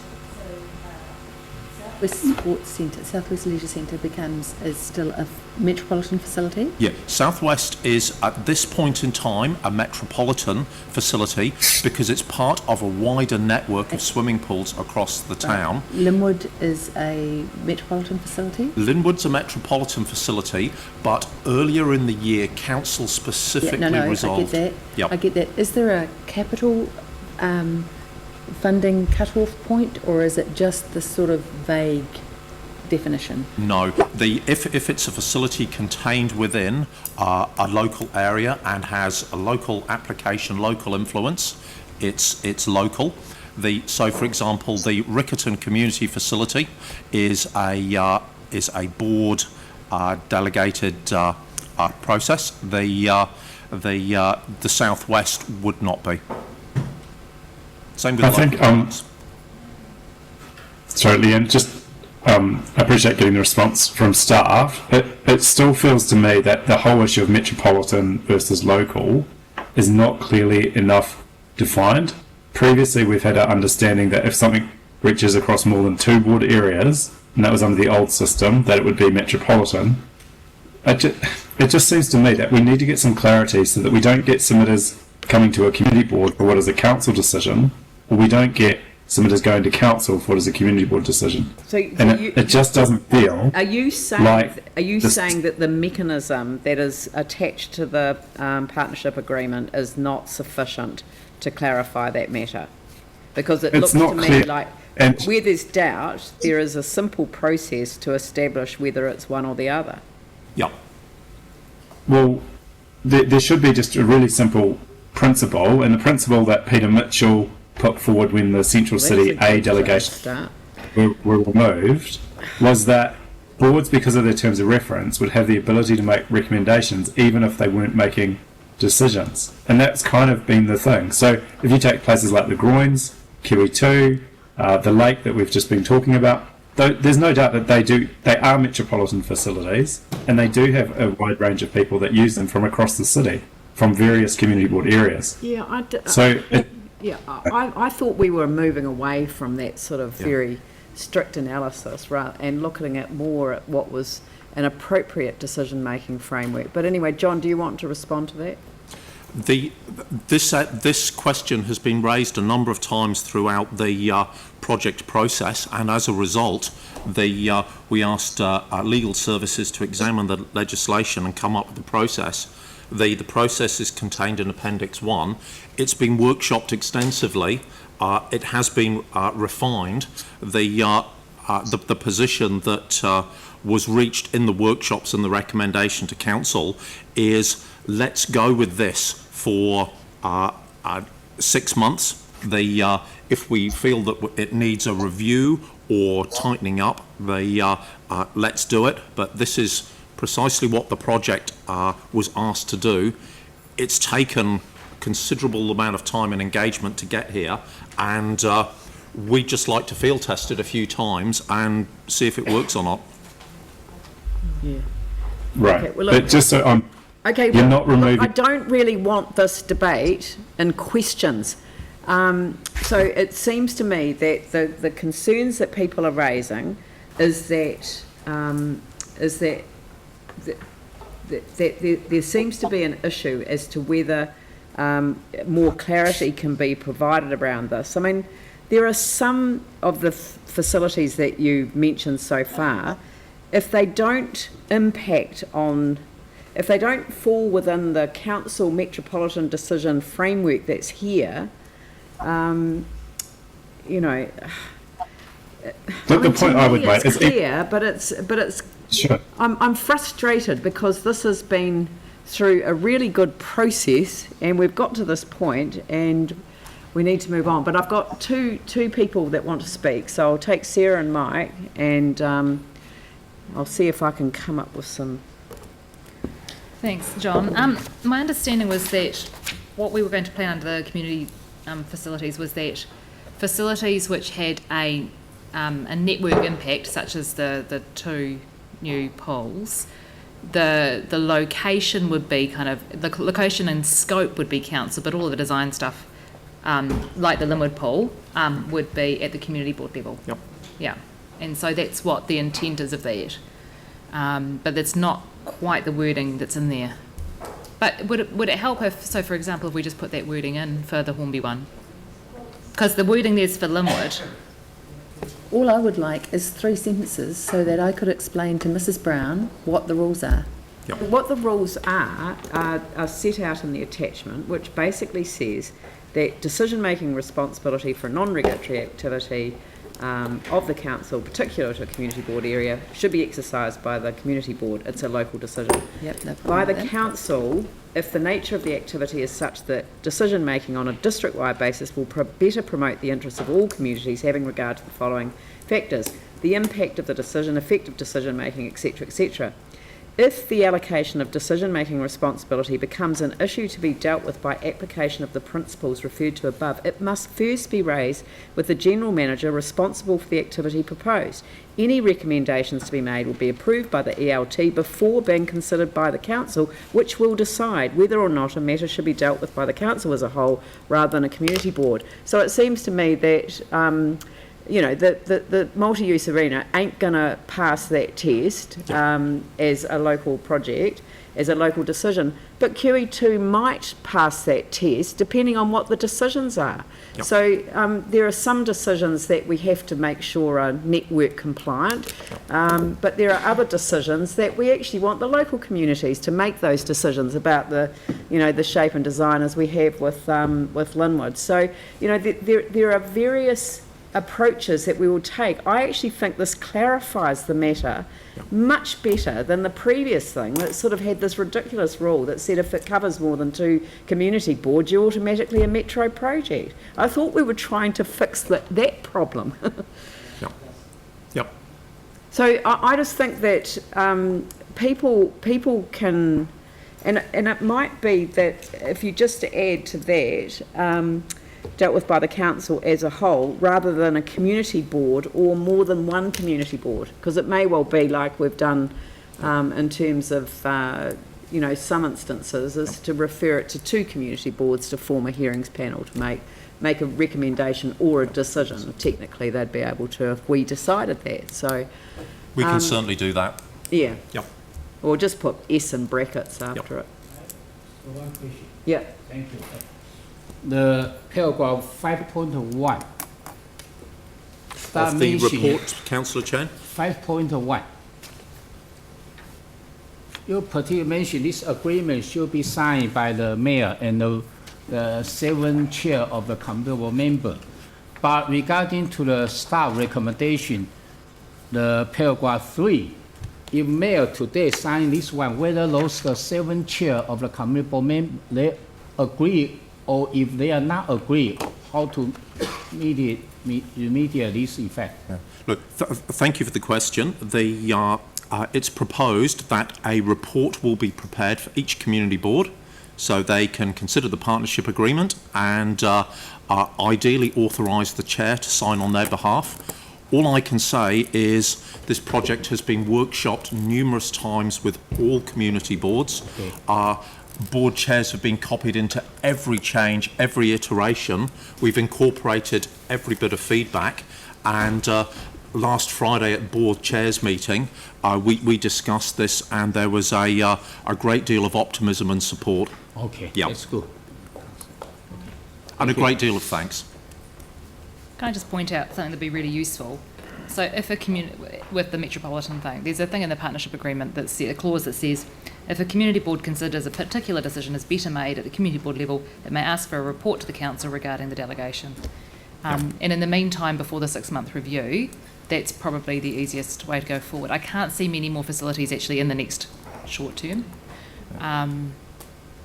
But I'm quite keen to see the Horswell Hornby Riccarton board have sign off on the detail of their facility.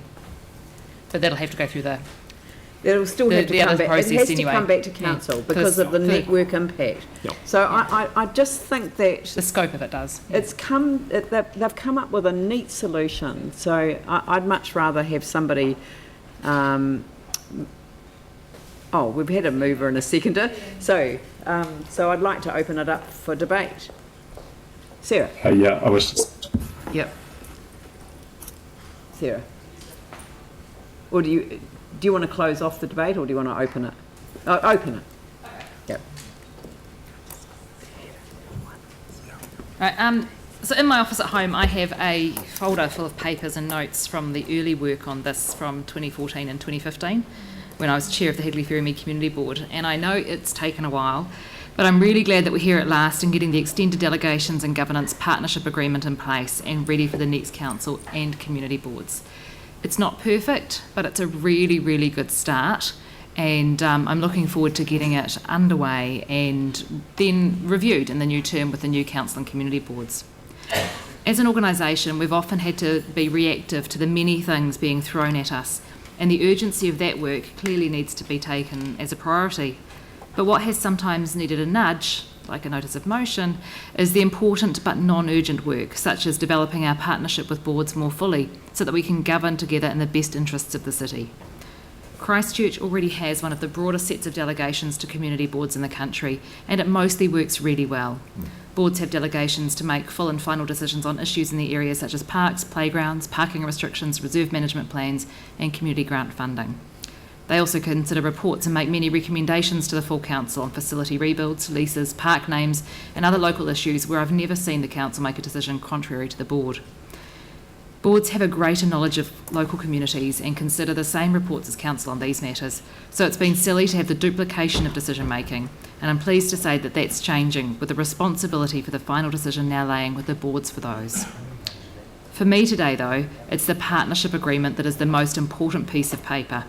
Formalising the community board plans developed in partnership with their community as strategic documents for council planning will give the board a lot more influence than they have ever had. And while we're only signing off on the partnership agreement and delegations today, this council has been deliberately moving in the same direction throughout the term and adding delegations to boards for local facility rebuilds on an ad hoc basis. This will formalise that, and I'm looking forward to it getting started. Yanni? He's just dropped out. Oh, okay. Phil? Thank you. I'll try and be brief. Most of you know that I chaired the Spraden Heathcote, now Cashmere Community Board, for 4 terms, and like Sarah, I agree. I think that this is these are great steps forward.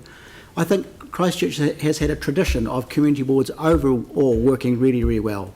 And I think now, though, with greater delegations, I think they'll work even better. And as has been indicated, all of the board chairs, all of them are really supportive of this. And the strength will be, in fact, how, as a council, we can use the leverage through the community boards from our communities and from our residents. And it's that strength of engagement that where the community boards will give us that power. Key thing for us, of course, is that we have this will really improve our decision making as a council and enhance it. So, and clearly, though, the whole working of our community boards has always depended on goodwill and cooperation and partnership, and that's what this is about. So I strongly commend these delegations. Glenn? Thank you. When I first came down here in '94, I remember my first interactions with the Shirley Papanui, or was it just Shirley Community Board? And I remember people such as Dennis Hills and really capable, good people like that. I was always impressed with their work.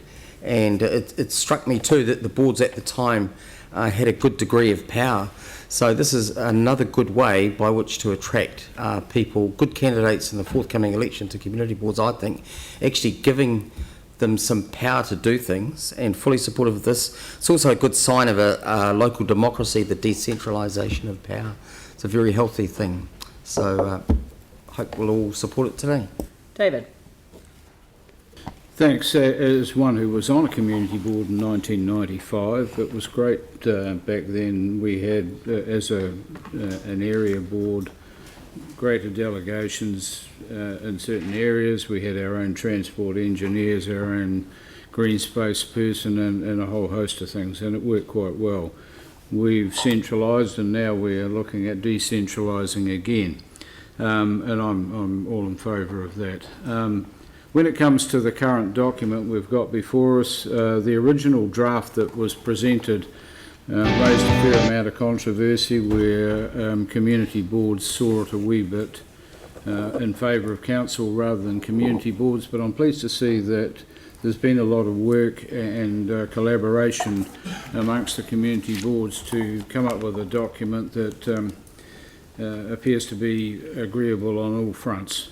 So I'm very supportive of what we've got here. It's a step forward in giving our community boards more delegations, and I certainly hope that in the future, although previous speakers said that community boards' decisions have always been respected at council level, there have been instances where they haven't, and I really would like to see us go forward with more confidence in our community boards to be able to propose and recommend decisions and have it supported across the board. So I think it's a good paper. It's taken a while to get there, and I'm really pleased that the collaborative effort that has gone in to get to where we are has been achieved.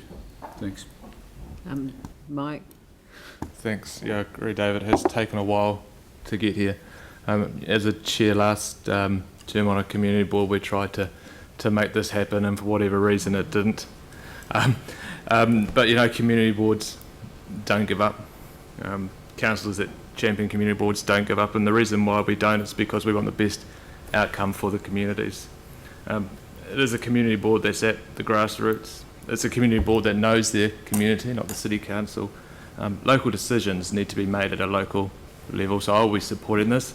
But I acknowledge there's actually still more work to be done, and I think one of the important things is actually giving community boards the ability to make submissions to notified resource consent applications. So I hope to see that come through in the review. Thank you. Oh, sorry, who's on? Yeah, Yanni. Yeah, thanks. Yeah, I'll support this today. I think it is long overdue, but I think it really just it's frustrating that it doesn't pick up on some of the key things that were raised through the initial feedback, and that really is about local service delivery. And I think we need to move forward as a council by not just changing the delegations, actually putting services back into the local service centres so people can get the support that they need, both at a local decision-making level, but also at a community level. The huge frustration has been over the last 10 years has basically been that community boards make requests for things to happen, and it goes into a big black, and it takes years and years and years for some things to be progressed because it comes into a centralised process. So I think we really need to start addressing putting back staff at a local community board service centre level to actually get those things done in a timely manner. I do have concern that giving more delegations to community boards without the resources and without the capital expenditure basically means that they will be hamstrung and they will have an increased level of frustration. I hope I'm wrong, and I appreciate the work that's gone into this. I totally agree that the issue around resource consents and submissions needs to be firmly addressed with a priority, as does the issue of the central city. People in the central city vote for community board members to represent them, and they have every right to have the same level of democracy as any other person in our city. And at the moment, they don't, and that is wrong, and it needs to change. People at a local community board level should have a right to go to their community board, even on metropolitan issues, and have their views known. Some of the best successes we have had in the city, for example, the old Lancaster Park, the best relationship out of any residents group and a major stadium in New Zealand, if not the Southern Hemisphere, because of the work that people had done through the local community board with that local community group around a metropolitan asset. I would hate for that to be done away with the resolutions we're passing today. So thank you for those that have worked on this. There's still a long way to go, and I think we still need to turn our minds to local service delivery, but this is a start today. Thank you. Thank you. I'll put the motion. All those in favour say aye. Aye. Those opposed say no. That's carried. Thank you. Could we just move to the Beyond Wellheads paper, item number 28, please?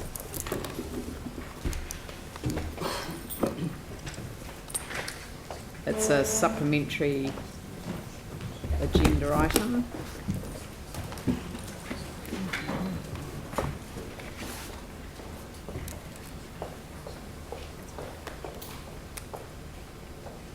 Thank you, Helen. Could you introduce the paper, please? Certainly.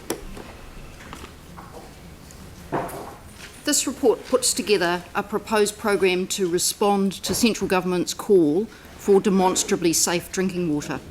And it has a series of proposals within it that cover both infrastructure and improving our infrastructure and making some improvements to the way we operate that network.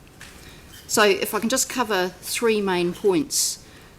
The first one is about optimising our water supply zones. So we have a number of zones across the city that more or less relate to old municipal boundaries, and those zones are operated at different pressures.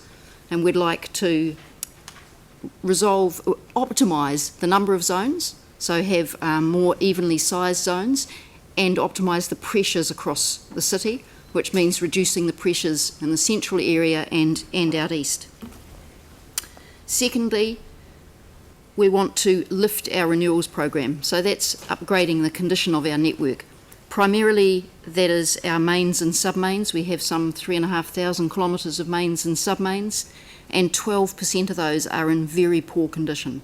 we'd like to get to 0% in very poor condition over the next 10 years. There's also a certain amount put aside to do further improvements to reservoirs and suction tanks. So we've already undertaken improvements on the top 20 reservoirs and suction tanks in terms of vulnerability to contamination, and we'd like to continue that work across the city. The third aspect is looking forwards rather than looking back, and that is to take advantage of new technology, particularly around demonstrating the safety of our network and improving the performance and the response to any potential contamination.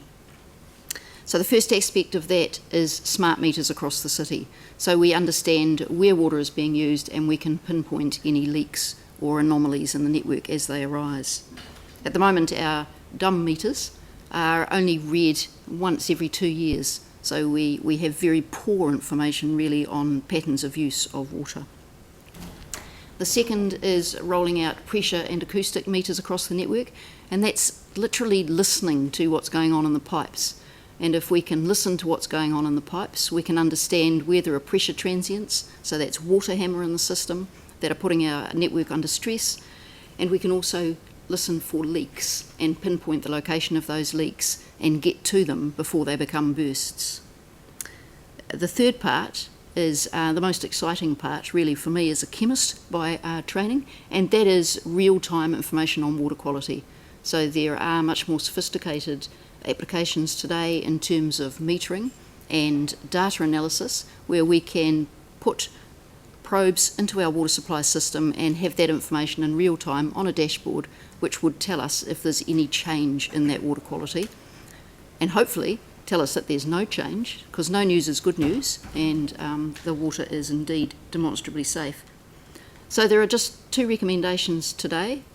The first one is for staff to develop these concepts further and get them in a form that can be considered through the asset management plans, the infrastructure strategy and the next long-term plan of council. The second one is to consider 2 smaller initiatives as urgent and candidates for funding in the annual plan.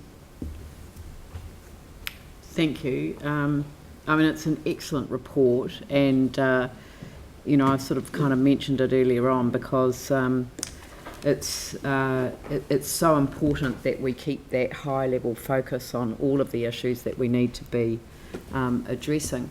I've got one question which might seem a little bit out of left field, so I'm sorry about that, but what the hey. And that's to do with a decision that was taken by the previous government to fund its share of the horizontal infrastructure repairs under the cost-sharing agreement out of renewals. And I just wonder whether, you know, I'm sort of feeling that when you compare across the different cities as to where Christchurch sits in the mix, I just wonder whether that was the right strategy to adopt, because I wonder whether, I mean, how we were sitting back, and I mean, you probably don't know the answer off the top of your head as how we were sitting back then, but I suspect that there's been a substantial reduction, and it does sit around the potentially the focus coming off renewals and the focus coming onto the repair strategies. Certainly the deferral of renewals and putting that into the repairs and replacements because of the earthquakes has set us back. There's no doubt about it. Yeah, I've had I mean, I've been reading quite a bit of stuff around risk-related insurance, you know, because that is really very topical in the country at the moment. And one of the elements of risk-related insurance is that the more resilient your own infrastructure network is, the less of the risk, the lower the amount of risk that you actually need to transfer to insurers. And given that insurance is moving to risk-based pricing, then an investment in infrastructure actually becomes it actually becomes a sensible investment, because the trade-off is that otherwise you're actually exposed to far more financial risk should there be another disaster, or if you have to pay insurance premiums that continue to rise as they will in vulnerable areas. And I've also been looking at the comments that are coming through internationally around how easy it is for councils to take their eye off renewals because it's underground, it's out of sight, it's not, it doesn't come with a ribbon cutting ceremony, and that focusing on this is absolutely core critical to the city's future needs. Yes, that's right. And Christchurch is leading in terms of the specification of resilient infrastructure, and we've learned a lot through the earthquakes, and that is being applied now in our renewals and in new infrastructure, so servicing new areas, and that is going on. And our rezoning project will also assist enormously in terms of that resilience, because if we have a larger number of water supply zones and those are smaller, it's much, much easier to manage the risk within those smaller areas. Yeah, okay. Pauline? Aaron. Helen just touched on my question there, so my question was going to be, what is the advantage of more water zones, and is that because you can shut them down if there was an issue in one and not have to chlorinate the entire network? Yes, exactly. So it's partly in response to an incident, but it's also in much improved management of what's happening within that zone. So we'll have much better information on what's going on in a zone. So it'll tend to be 10 or 12,000 households, rather than at the moment it ranges between 600 and 62,000. And we'll know which pump stations are operating in that zone and be able to better manage the pressures right across the zone. Right. And the smart meters, where do they sit? Are they attached to So the house? Or? So there's two lots of smart meters. So one is the acoustic and pressure meters, which will be right through the network. They're inside the pipe? They're on the pipes. Yeah. And the customer connections, so they're at each customer connection, so at the boundary. Right. So basically... Which is where they are now. And will that, does anyone have smart meters at the moment, or do we have to provide the entire city? We have a trial, so Devotional have smart meters at the moment, and some of those are brand new meters, and most of them are a smart tag on top of an existing meter, so we can do a mix of that. Oh, really? Okay. Most meters put out an electric pulse, which we can pick up, and but we've also got meters that were put in 1945, so we've got some fairly old ones as well. Thank you. Okay, I've got Aaron, Sarah, Phil and Vicky. Aaron. And yeah. Well, it was a good report. I was going to be happy to move it, but I'll just quickly ask, with the smart meters, what's the difference between cities that are using them and cities that are not, as far as their water usage goes? Because I think the miscommunication in Christchurch was smart meters means the council's going to start charging us for water, whereas from the conversations I've had with you, it's about water conservation, the best use of water, and people being smart about water, not about the charging. Could you just clarify? So we already charge for water. It's just that at the moment we charge for water through rates rather than charging for water by the volume going through the meter. In towns and cities across New Zealand where they do use flow-based charging, they immediately see a levelling off of demand. So demand reduces, and then the increase in demand as those towns and cities grow is much less than it would have been with the either a uniform annual charge or a charge through your rates.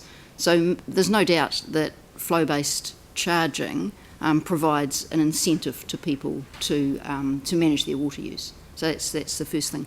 The second thing is about the smart meters is that they can be much, much more sophisticated about monitoring water use. So here in Christchurch, there's an enormous range of households in terms of water use, and the households that use a lot of water use at least 100 times more water than the households that use little water.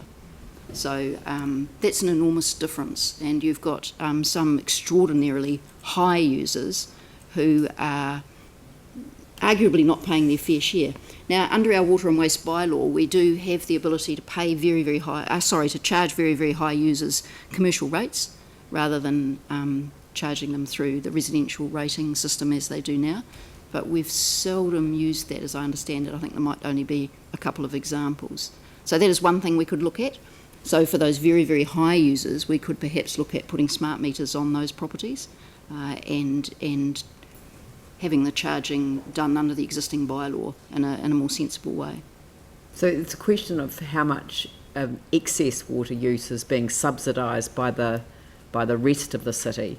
As opposed to an idea that we're charging for the water itself. It's for the infrastructure that supports the water going in and out. That's the challenge for us. So our infrastructure is built for the peak demand for water, as you know, Transpower build the electricity system for peak demand, and that peak demand. So on the hottest of our hot summer days, when people are watering their gardens, essentially, that's the excess water use. It's not drinking water. It's not showers.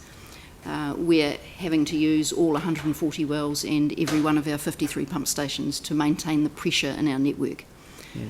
Whereas last night you probably had 12 pump stations running.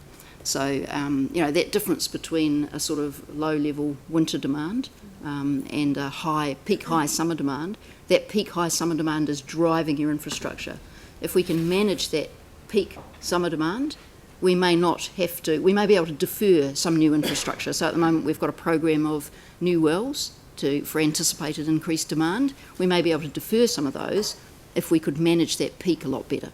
Yeah, so and that's my question, that I was posing, is it's around the public understanding the benefits of using it. It's not about the charging, it's about us collectively as a city having a lot smarter ownership of the water. So I think you've said things like we can spread across a neighbourhood, when's a good time to water, so you could allocate via messaging, lots of things, or even have messages go through, have you left your sprinkler on, that kind of stuff, just reminding people that stuff's all about. Yeah.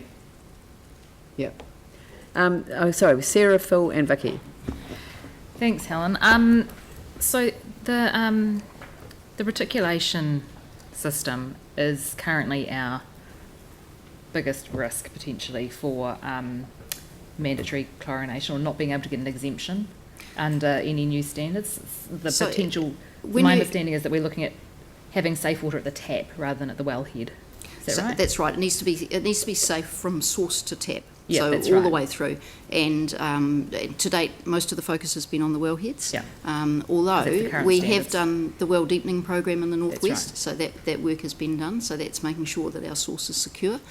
We've also, as I mentioned, upgraded 20 of our reservoirs to ensure that they're secure. And historically, most of the bacterial transgressions in our supply have been at the reservoirs.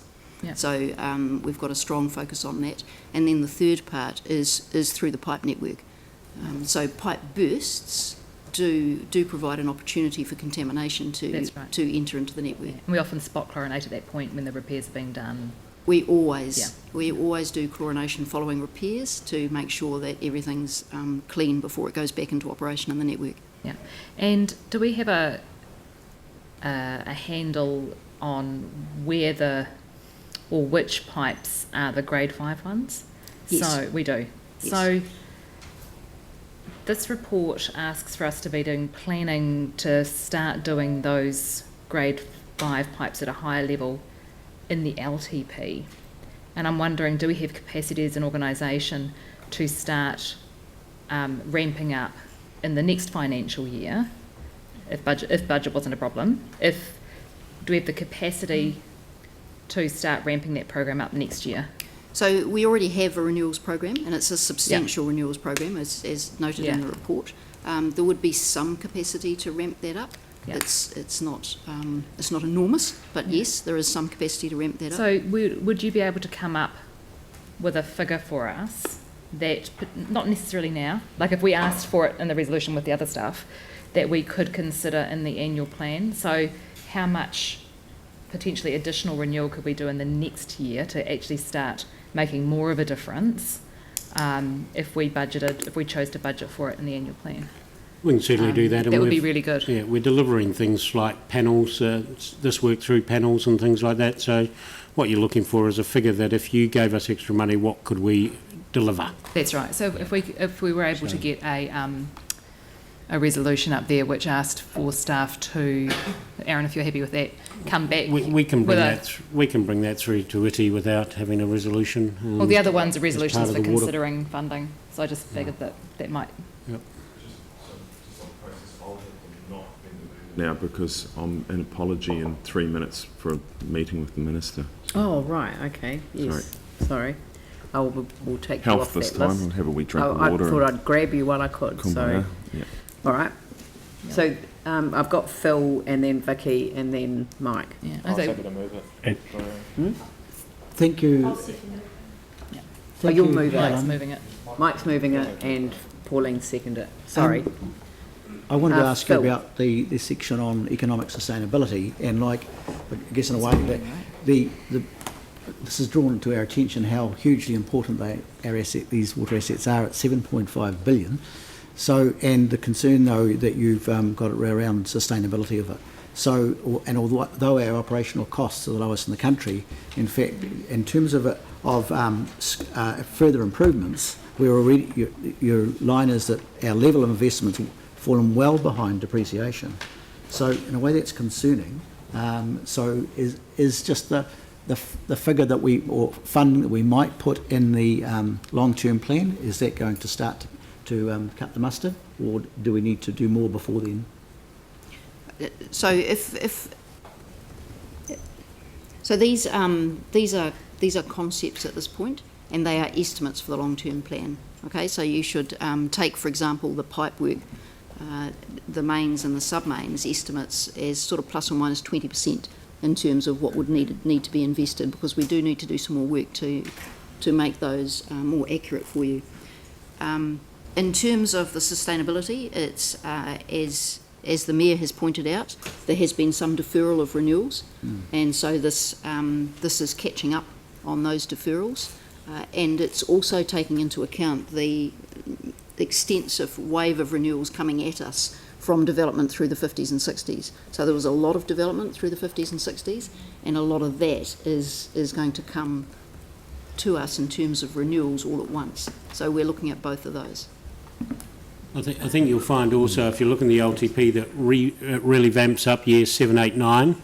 And basically at the end of the day, when you do your next LTP, it also ramps up 7, 8, 9. And we never reach those years, if that makes sense. And so at some stage we have to bring some of that forward. And as Helen said, we are getting, and we gave you in the infrastructure strategy a ageing profile of the pipes, and we are hitting those that were done in the 50s, 60s, and they are the ones that are failing at the moment. Thanks, Tim. So leaving it to the end of the LTP isn't actually going to work? No, it wouldn't. So we need to have that as a much more even spread through the long-term plan. Thank you. And the other part of it, of course, is that the smart network work of the pressure and acoustic monitoring will help us pinpoint what the top priority stretches of mains and sub-mains are, and we'll do those first. Thank you, Helen. Okay, I've got Vicky. 2 questions, Helen. The announcement from the Minister, have you got any more detail around any closer things than around the end of June, July?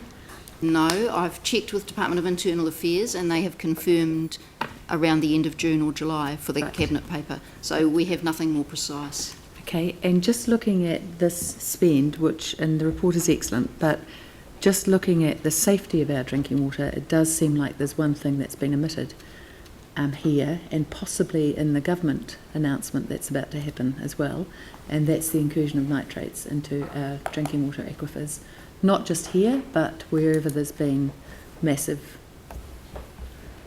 dairying, basically, in and around an area. And it will certainly be an issue here in relation to the Waimakariri zone. That's absolutely correct, yes. And and we're aware of both the nitrate that's being generated now by land use practices in the catchment, and the nitrate load to come, even if that's stopped overnight. So yes, there is nitrate on its way. How much that is a bit hard to evaluate because the models are not that sophisticated. But that is flagged as a key issue in our water supply strategic plan, and we will have to consider what options we have for that. In practice, at the moment, what we would do is any well that had a very high nitrate level, we would simply retire that well. And what would you do instead of that well? Well, at the moment we have a redundancy in our network, so we would simply swap it out with another well, and we have a program for new wells as well. So if, for example, beside the Waimak, where they're coming in from underneath the Waimak at a rate that's a bit terrifying, could you just actually take those wells out, or are there too many of them that would impact on an area? That's the level of detail that we don't have. So how much nitrate is coming, at what speed it's coming, and which aquifers it will affect first. All of those questions would have to be answered. So we know that the ECAN limit is about 10 times what's currently there. Is that not sort of scary enough in itself to be focusing on this one as well? So we will continue to work with Environment Canterbury around those targets, and I noticed that the Medical Officer of Health has come out in the news today, and he is also speaking to the Ministry of Health about what is an appropriate level for nitrate in drinking water, and calling for further research in the New Zealand situation. Remit to the local government New Zealand, but that the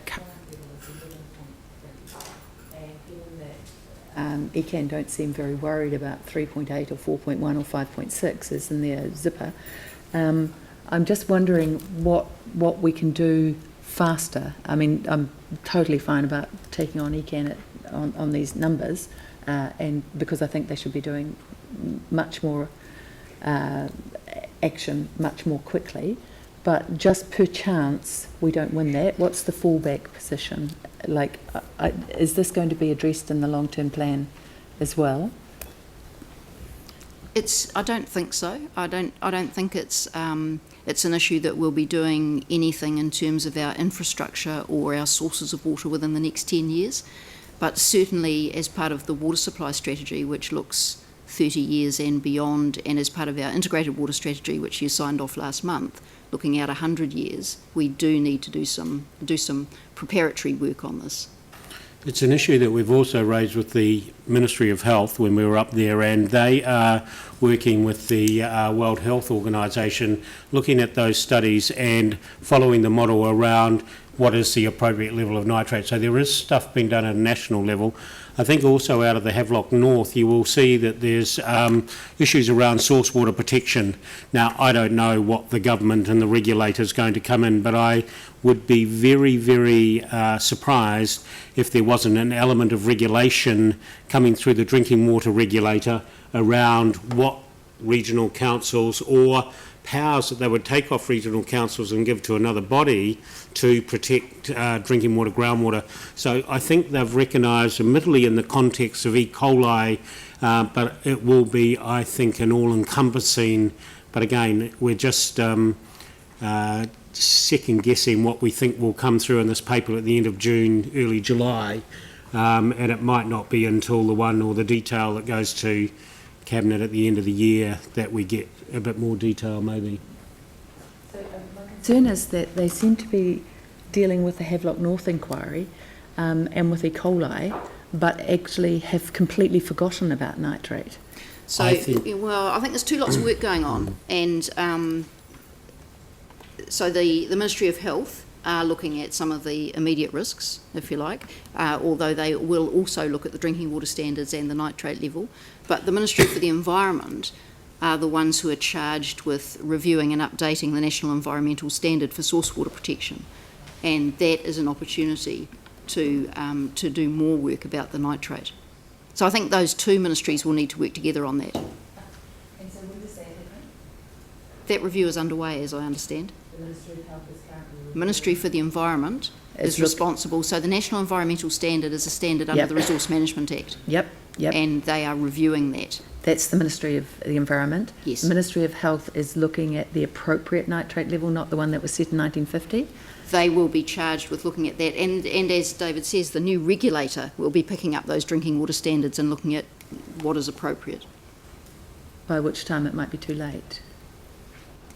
Like if, for example, they set it at 5 or 6, which drives out a lot of organisms anyway, it would already be at that level if we're going to wait 3 or 4 years. I don't think we're going to wait. We're going to continue to work closely with Environment Canterbury, with the Ministry for the Environment, and with the Ministry of Health. There's no waiting here. Yeah. There are parts, and you will have seen it, parts of the groundwater in New Zealand that are beyond, they've got nitrate levels above the current drinking water standards. Now what we've got to do is actually say, what do we stop or even drive backwards some of those. Now some of those hotspots are for a variety of different reasons, but I think it's absolutely as part of the MFE's work of looking what are the appropriate levels and what do we need to do. We do monitor nitrates within our water supply on a regular basis. It's one of those that is required under the drinking water standards, and so we are tracking changes as it occurs. And your nitrates will slowly increase. You won't actually get a big step change as they come through. But you understand that in the current proposal that there's 10 years for a 15% reduction. 50 years delay sometimes between what happens on the surface and when it hits our, Except that they're already on their way. Could be. No, that's, yeah. All right, well, I mean, I just wonder whether do you want to...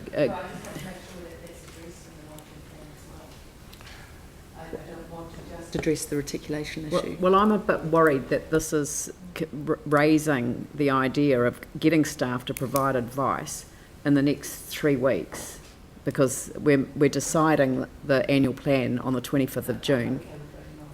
Yeah, well then, but I wish that this could wait for. I just think that it would be really helpful to take the 29-20 out, because it's not fair at this stage of the process to actually put that requirement on staff as they're putting together the final draft of the annual plan to come back to council on the 25th of June. Yeah, but we could request staff to provide advice on is it the nitrate incursion issue? I mean, so if we could put nitrate incursion issue, if this is okay with the mover and seconder, nitrate incursion issue. As well as capacity and costings to increase the rate of reticulation network renewal in the 2020 and 21 years, and then for the LP, because we've got it for the LTP consideration, but it would bring it forward a year if we had the capacity. But I'd rather have that in the draft plan that goes out for consultation next year, rather than try and add something in at the last minute this year. It'll put enormous pressure on staff to come up with a report that would be sufficiently valid under the Local Government Act to enable us to shift things around, because something has to give. We have to do a trade-off. I know, but there's a whole pile of things that are being sort of brought at the last minute into the annual, plan considerations, and it's just, this seems to be much more of a... Millions of dollars. Well, yes, and some of them are millions of dollars, but this seems much more of a must-have rather than a nice-to-have. Well, we've already been told we've got substantial funding in the budget already for renewals. Yeah. We can always do better, but I just think that at this stage, to ask staff to go away and do this work, I don't think that we could even guarantee that they could produce this within the next 2 weeks. But it might be that it could come in a few months, and that then there may be a decision that we can make if we sometimes make decisions in the middle of the year. So it might be... If you want to include it in the 2021 annual plan, we would have to have it onto your table by November anyway, so that you've got that time to think about it and consider it. So that's what we're doing. The issue that you've got here is 2 issues. One is a capital issue around the renewal program, and while we have a reasonable sized program, again, as Helen says in the report, it doesn't match depreciation anyway, so we're going backwards. The other issue is the nitrate issue is going to be a lot around policy and between a whole range. It's not really going to be an infrastructural issue, at least in the short term. So we will be coming back with a whole pile of policy and strategies. So those are two slightly separate issues, and I just wonder whether we put them in two kind of separate things so that they don't get mixed up. I'm not going to come back to you with an infrastructural solution to nitrates. I just want to make sure you're clear about that at this point in time. So can we split those then? So if we request staff provide advice on capacity and costings, and then we take out the nitrate incursion and put that as a number 4, because that way it's not,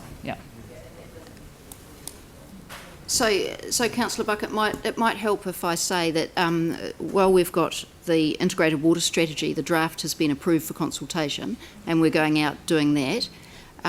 We also have quite an advanced draft of the water supply strategic plan, and I think that is the right place to address the nitrate incursion issue. And so, if I could suggest that staff address the nitrate incursion issue as part of the water supply strategic plan, because that will come through to the ITI committee. Okay, look, I'll just have to move along. So we've got, this has been moved right, and so I had questions as well, and I've been waiting very patiently. Oh, sorry, I didn't know. Thanks, Yanni. Right, thank you. Just two questions. One is, why is the water zone information only coming to us now at the last minute for the annual plan, given that this was raised over 8 months ago? No, the water zone information is for the long-term plan. We're not proposing that as part of the annual plan. So the pressure and acoustic sensor network is nothing to do with the water zones? That's correct. So what's it to do with then? So the pressure and acoustic network is listening to the network and determining where the pressure transients are and where the leaks are, and then following up and addressing those issues. So the pressure transients can be addressed by changing the kit at the pump stations generally, or by changing the way some of our customers are taking water off our network, depending on what the source of those transients is. And the acoustic sensors, together with the pressure transients, will tell us where leaks are, and so we can dispatch crews, get those leaks addressed before they become a major issue, such as a pipe burst.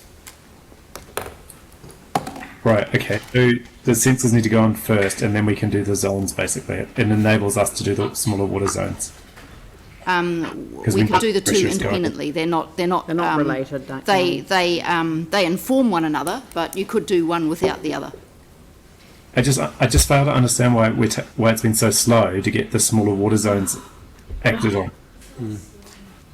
One of the things that we are trying to do is to give a commitment to the drinking water assessors, the Ministry of Health, that we are looking at these broader issues. And so, unfortunately, we were hoping, Councillor Johansson, that we may have got further along with the national program of where they were going around regulatory reform.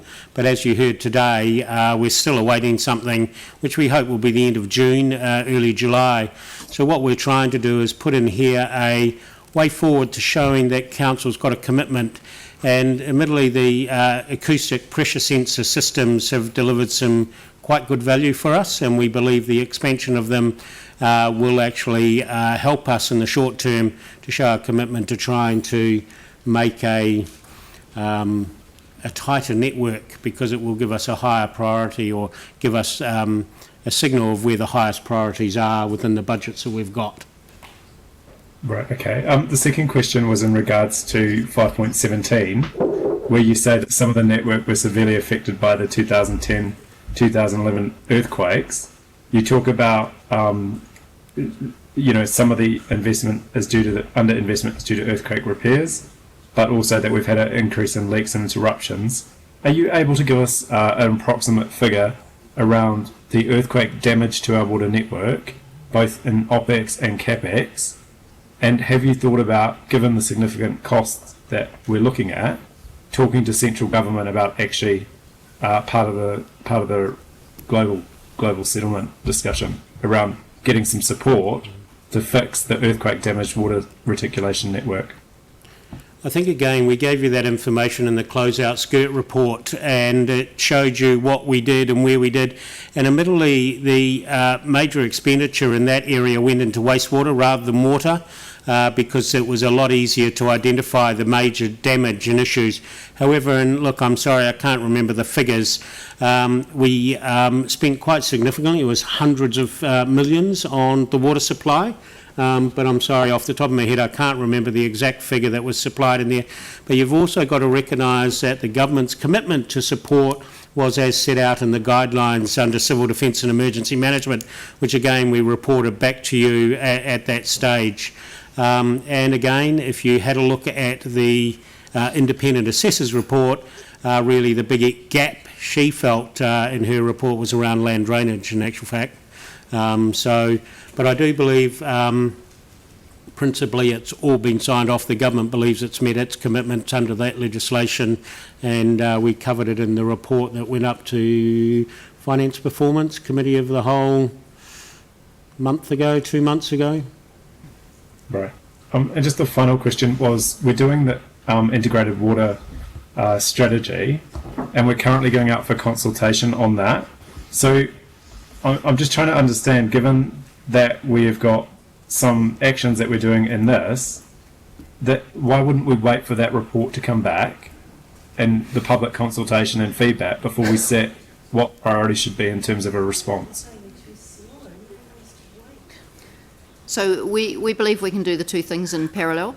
So this is looking at the infrastructure required to improve the security of the network, and that's mostly in response to the central government raising of the bar on community drinking water supplies. So the integrated water strategy is a lot broader than that. While it does, of course, have a focus on drinking water and notes that the purity of Christchurch's drinking water is something that is close to the heart of many in this city, that is only one part of it. So there's also a lot in there around wastewater, around surface water, around land drainage, and around floodplain management. So this work, we need to get started now if we're going to be ready for the next long-term plan.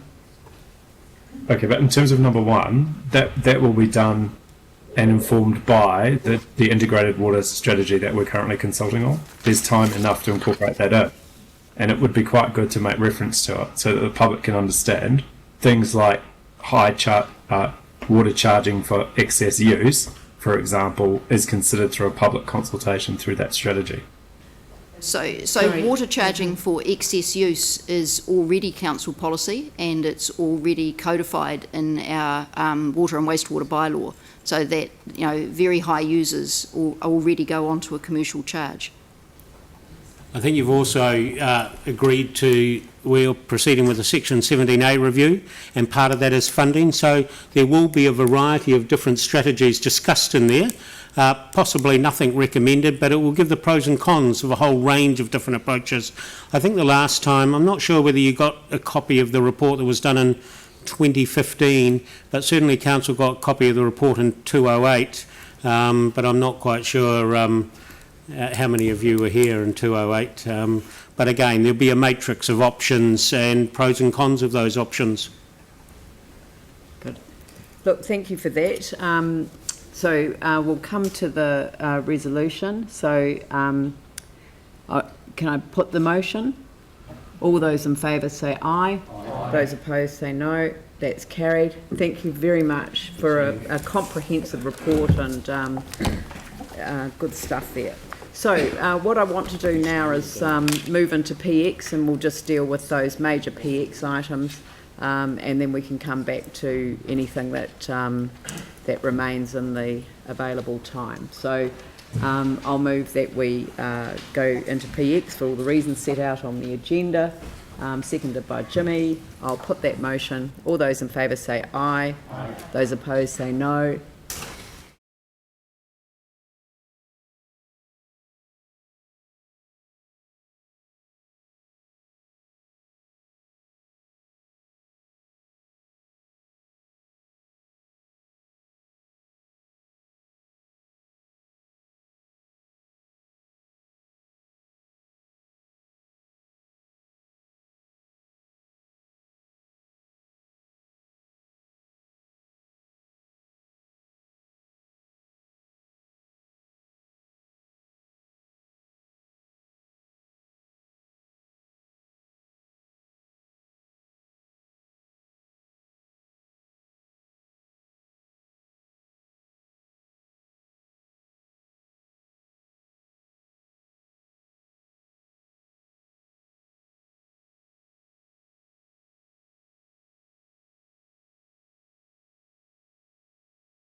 Okay, you all good? Okay, we're back online, everyone, back into the public part of the meeting. Item 13, the 40 kilometres per hour variable speed zone extension, Hoonhay Road. There is one amendment that, if we could scroll up, requests that the Spraden Cashmere Traffic Engineer report back to the Community Board regarding extending the 40k to include Mary Hill Avenue. So Phil's moving it and Tim's seconding it. Any discussion? I'll put the motion. All those in favour say aye. Aye. Those opposed say no. That's carried. Roto Kohatu Reserve, new toilets, car parking and access road improvements. We had a presentation from Sam McDonald, Chair of the Community Board earlier. Would you like to move this, Raf? Oh. Sorry.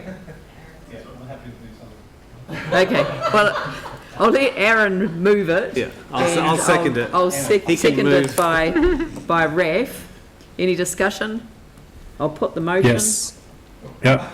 Just have an amendment that we give it to box 112 to save costs. It's just a really expensive project. I appreciate the work the community would have done on it, but I think it as well is much needed. But I do think we need to look at the costs associated with some of these facilities, especially some of the civil works. They just seem massively expensive. Yep, don't disagree with that. Yeah, I think the Community Board's really looked at the costs as best they can and tried to reduce them as much as they can.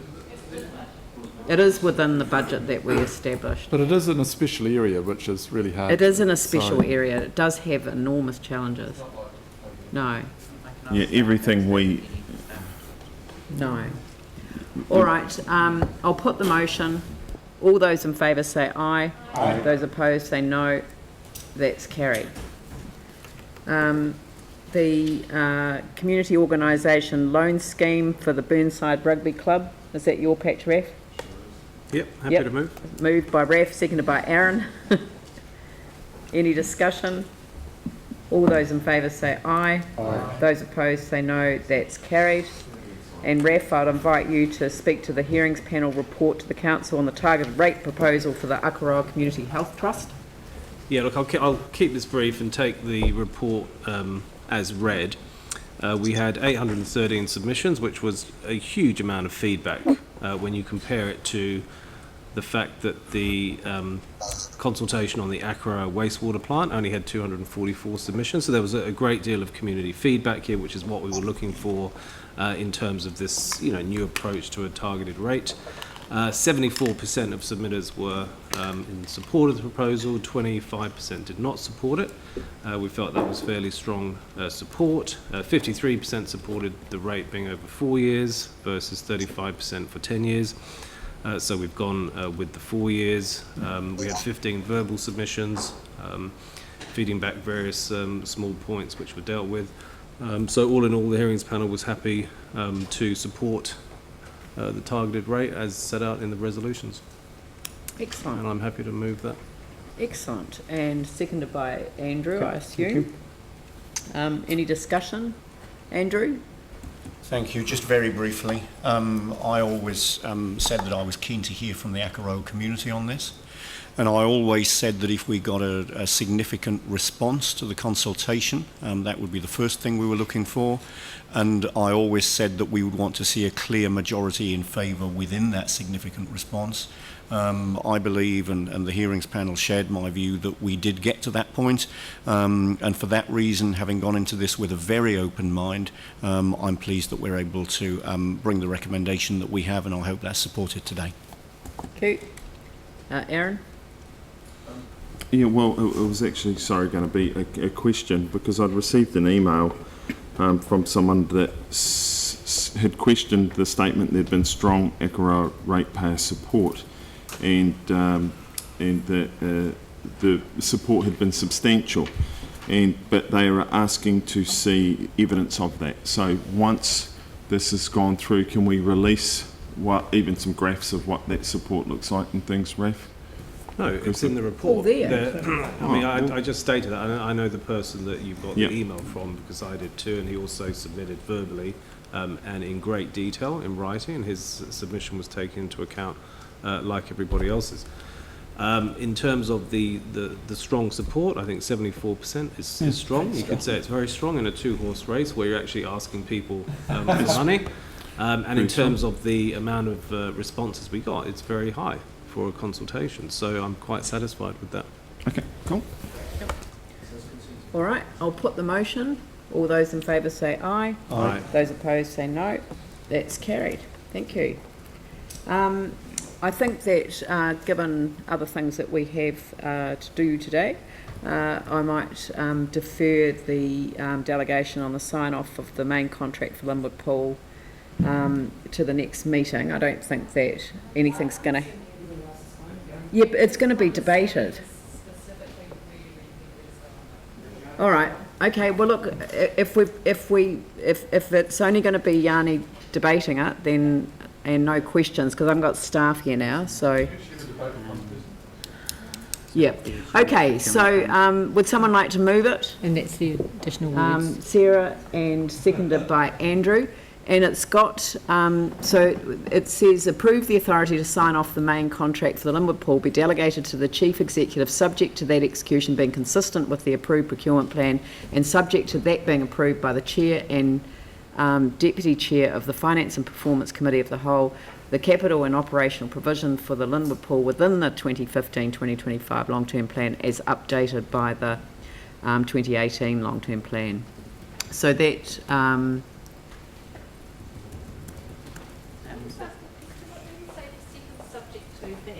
yeah, I don't know why the word "that" went in there, and subject to be,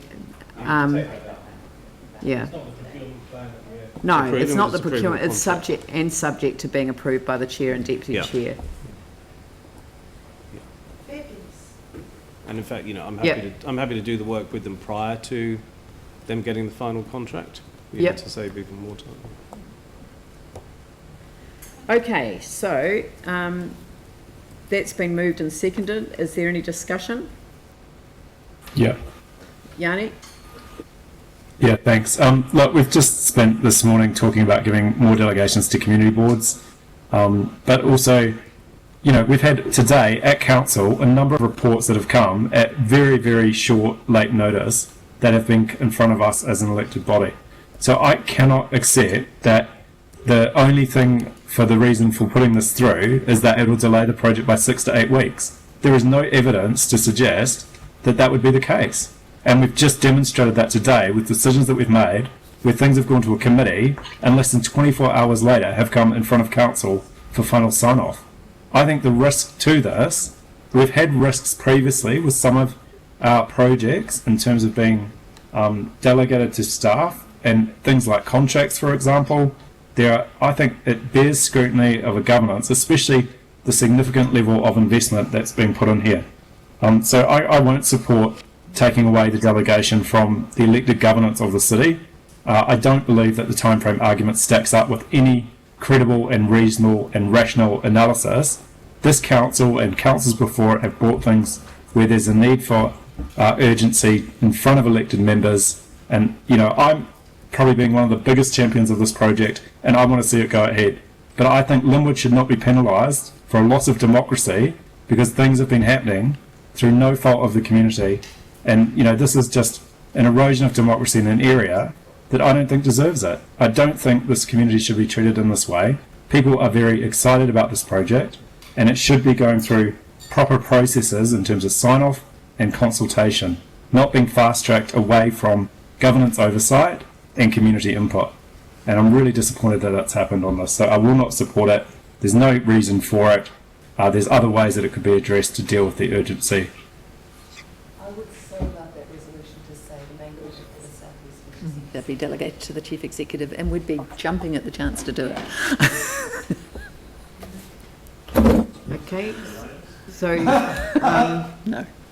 Any other comments? I'll put the motion. All those in favour say aye. Aye. Those opposed say no. That's carried. No. Thank you very much. So I'll defer the item 19 to the next meeting because I know that Phil had some questions. So It's not an urgent matter, it's simply receiving a report and noting progress, so we can leave that one. So on that basis, David. I'm just going back to a PX item. No, you can't. No, I just want to ask when it can be released, item 24.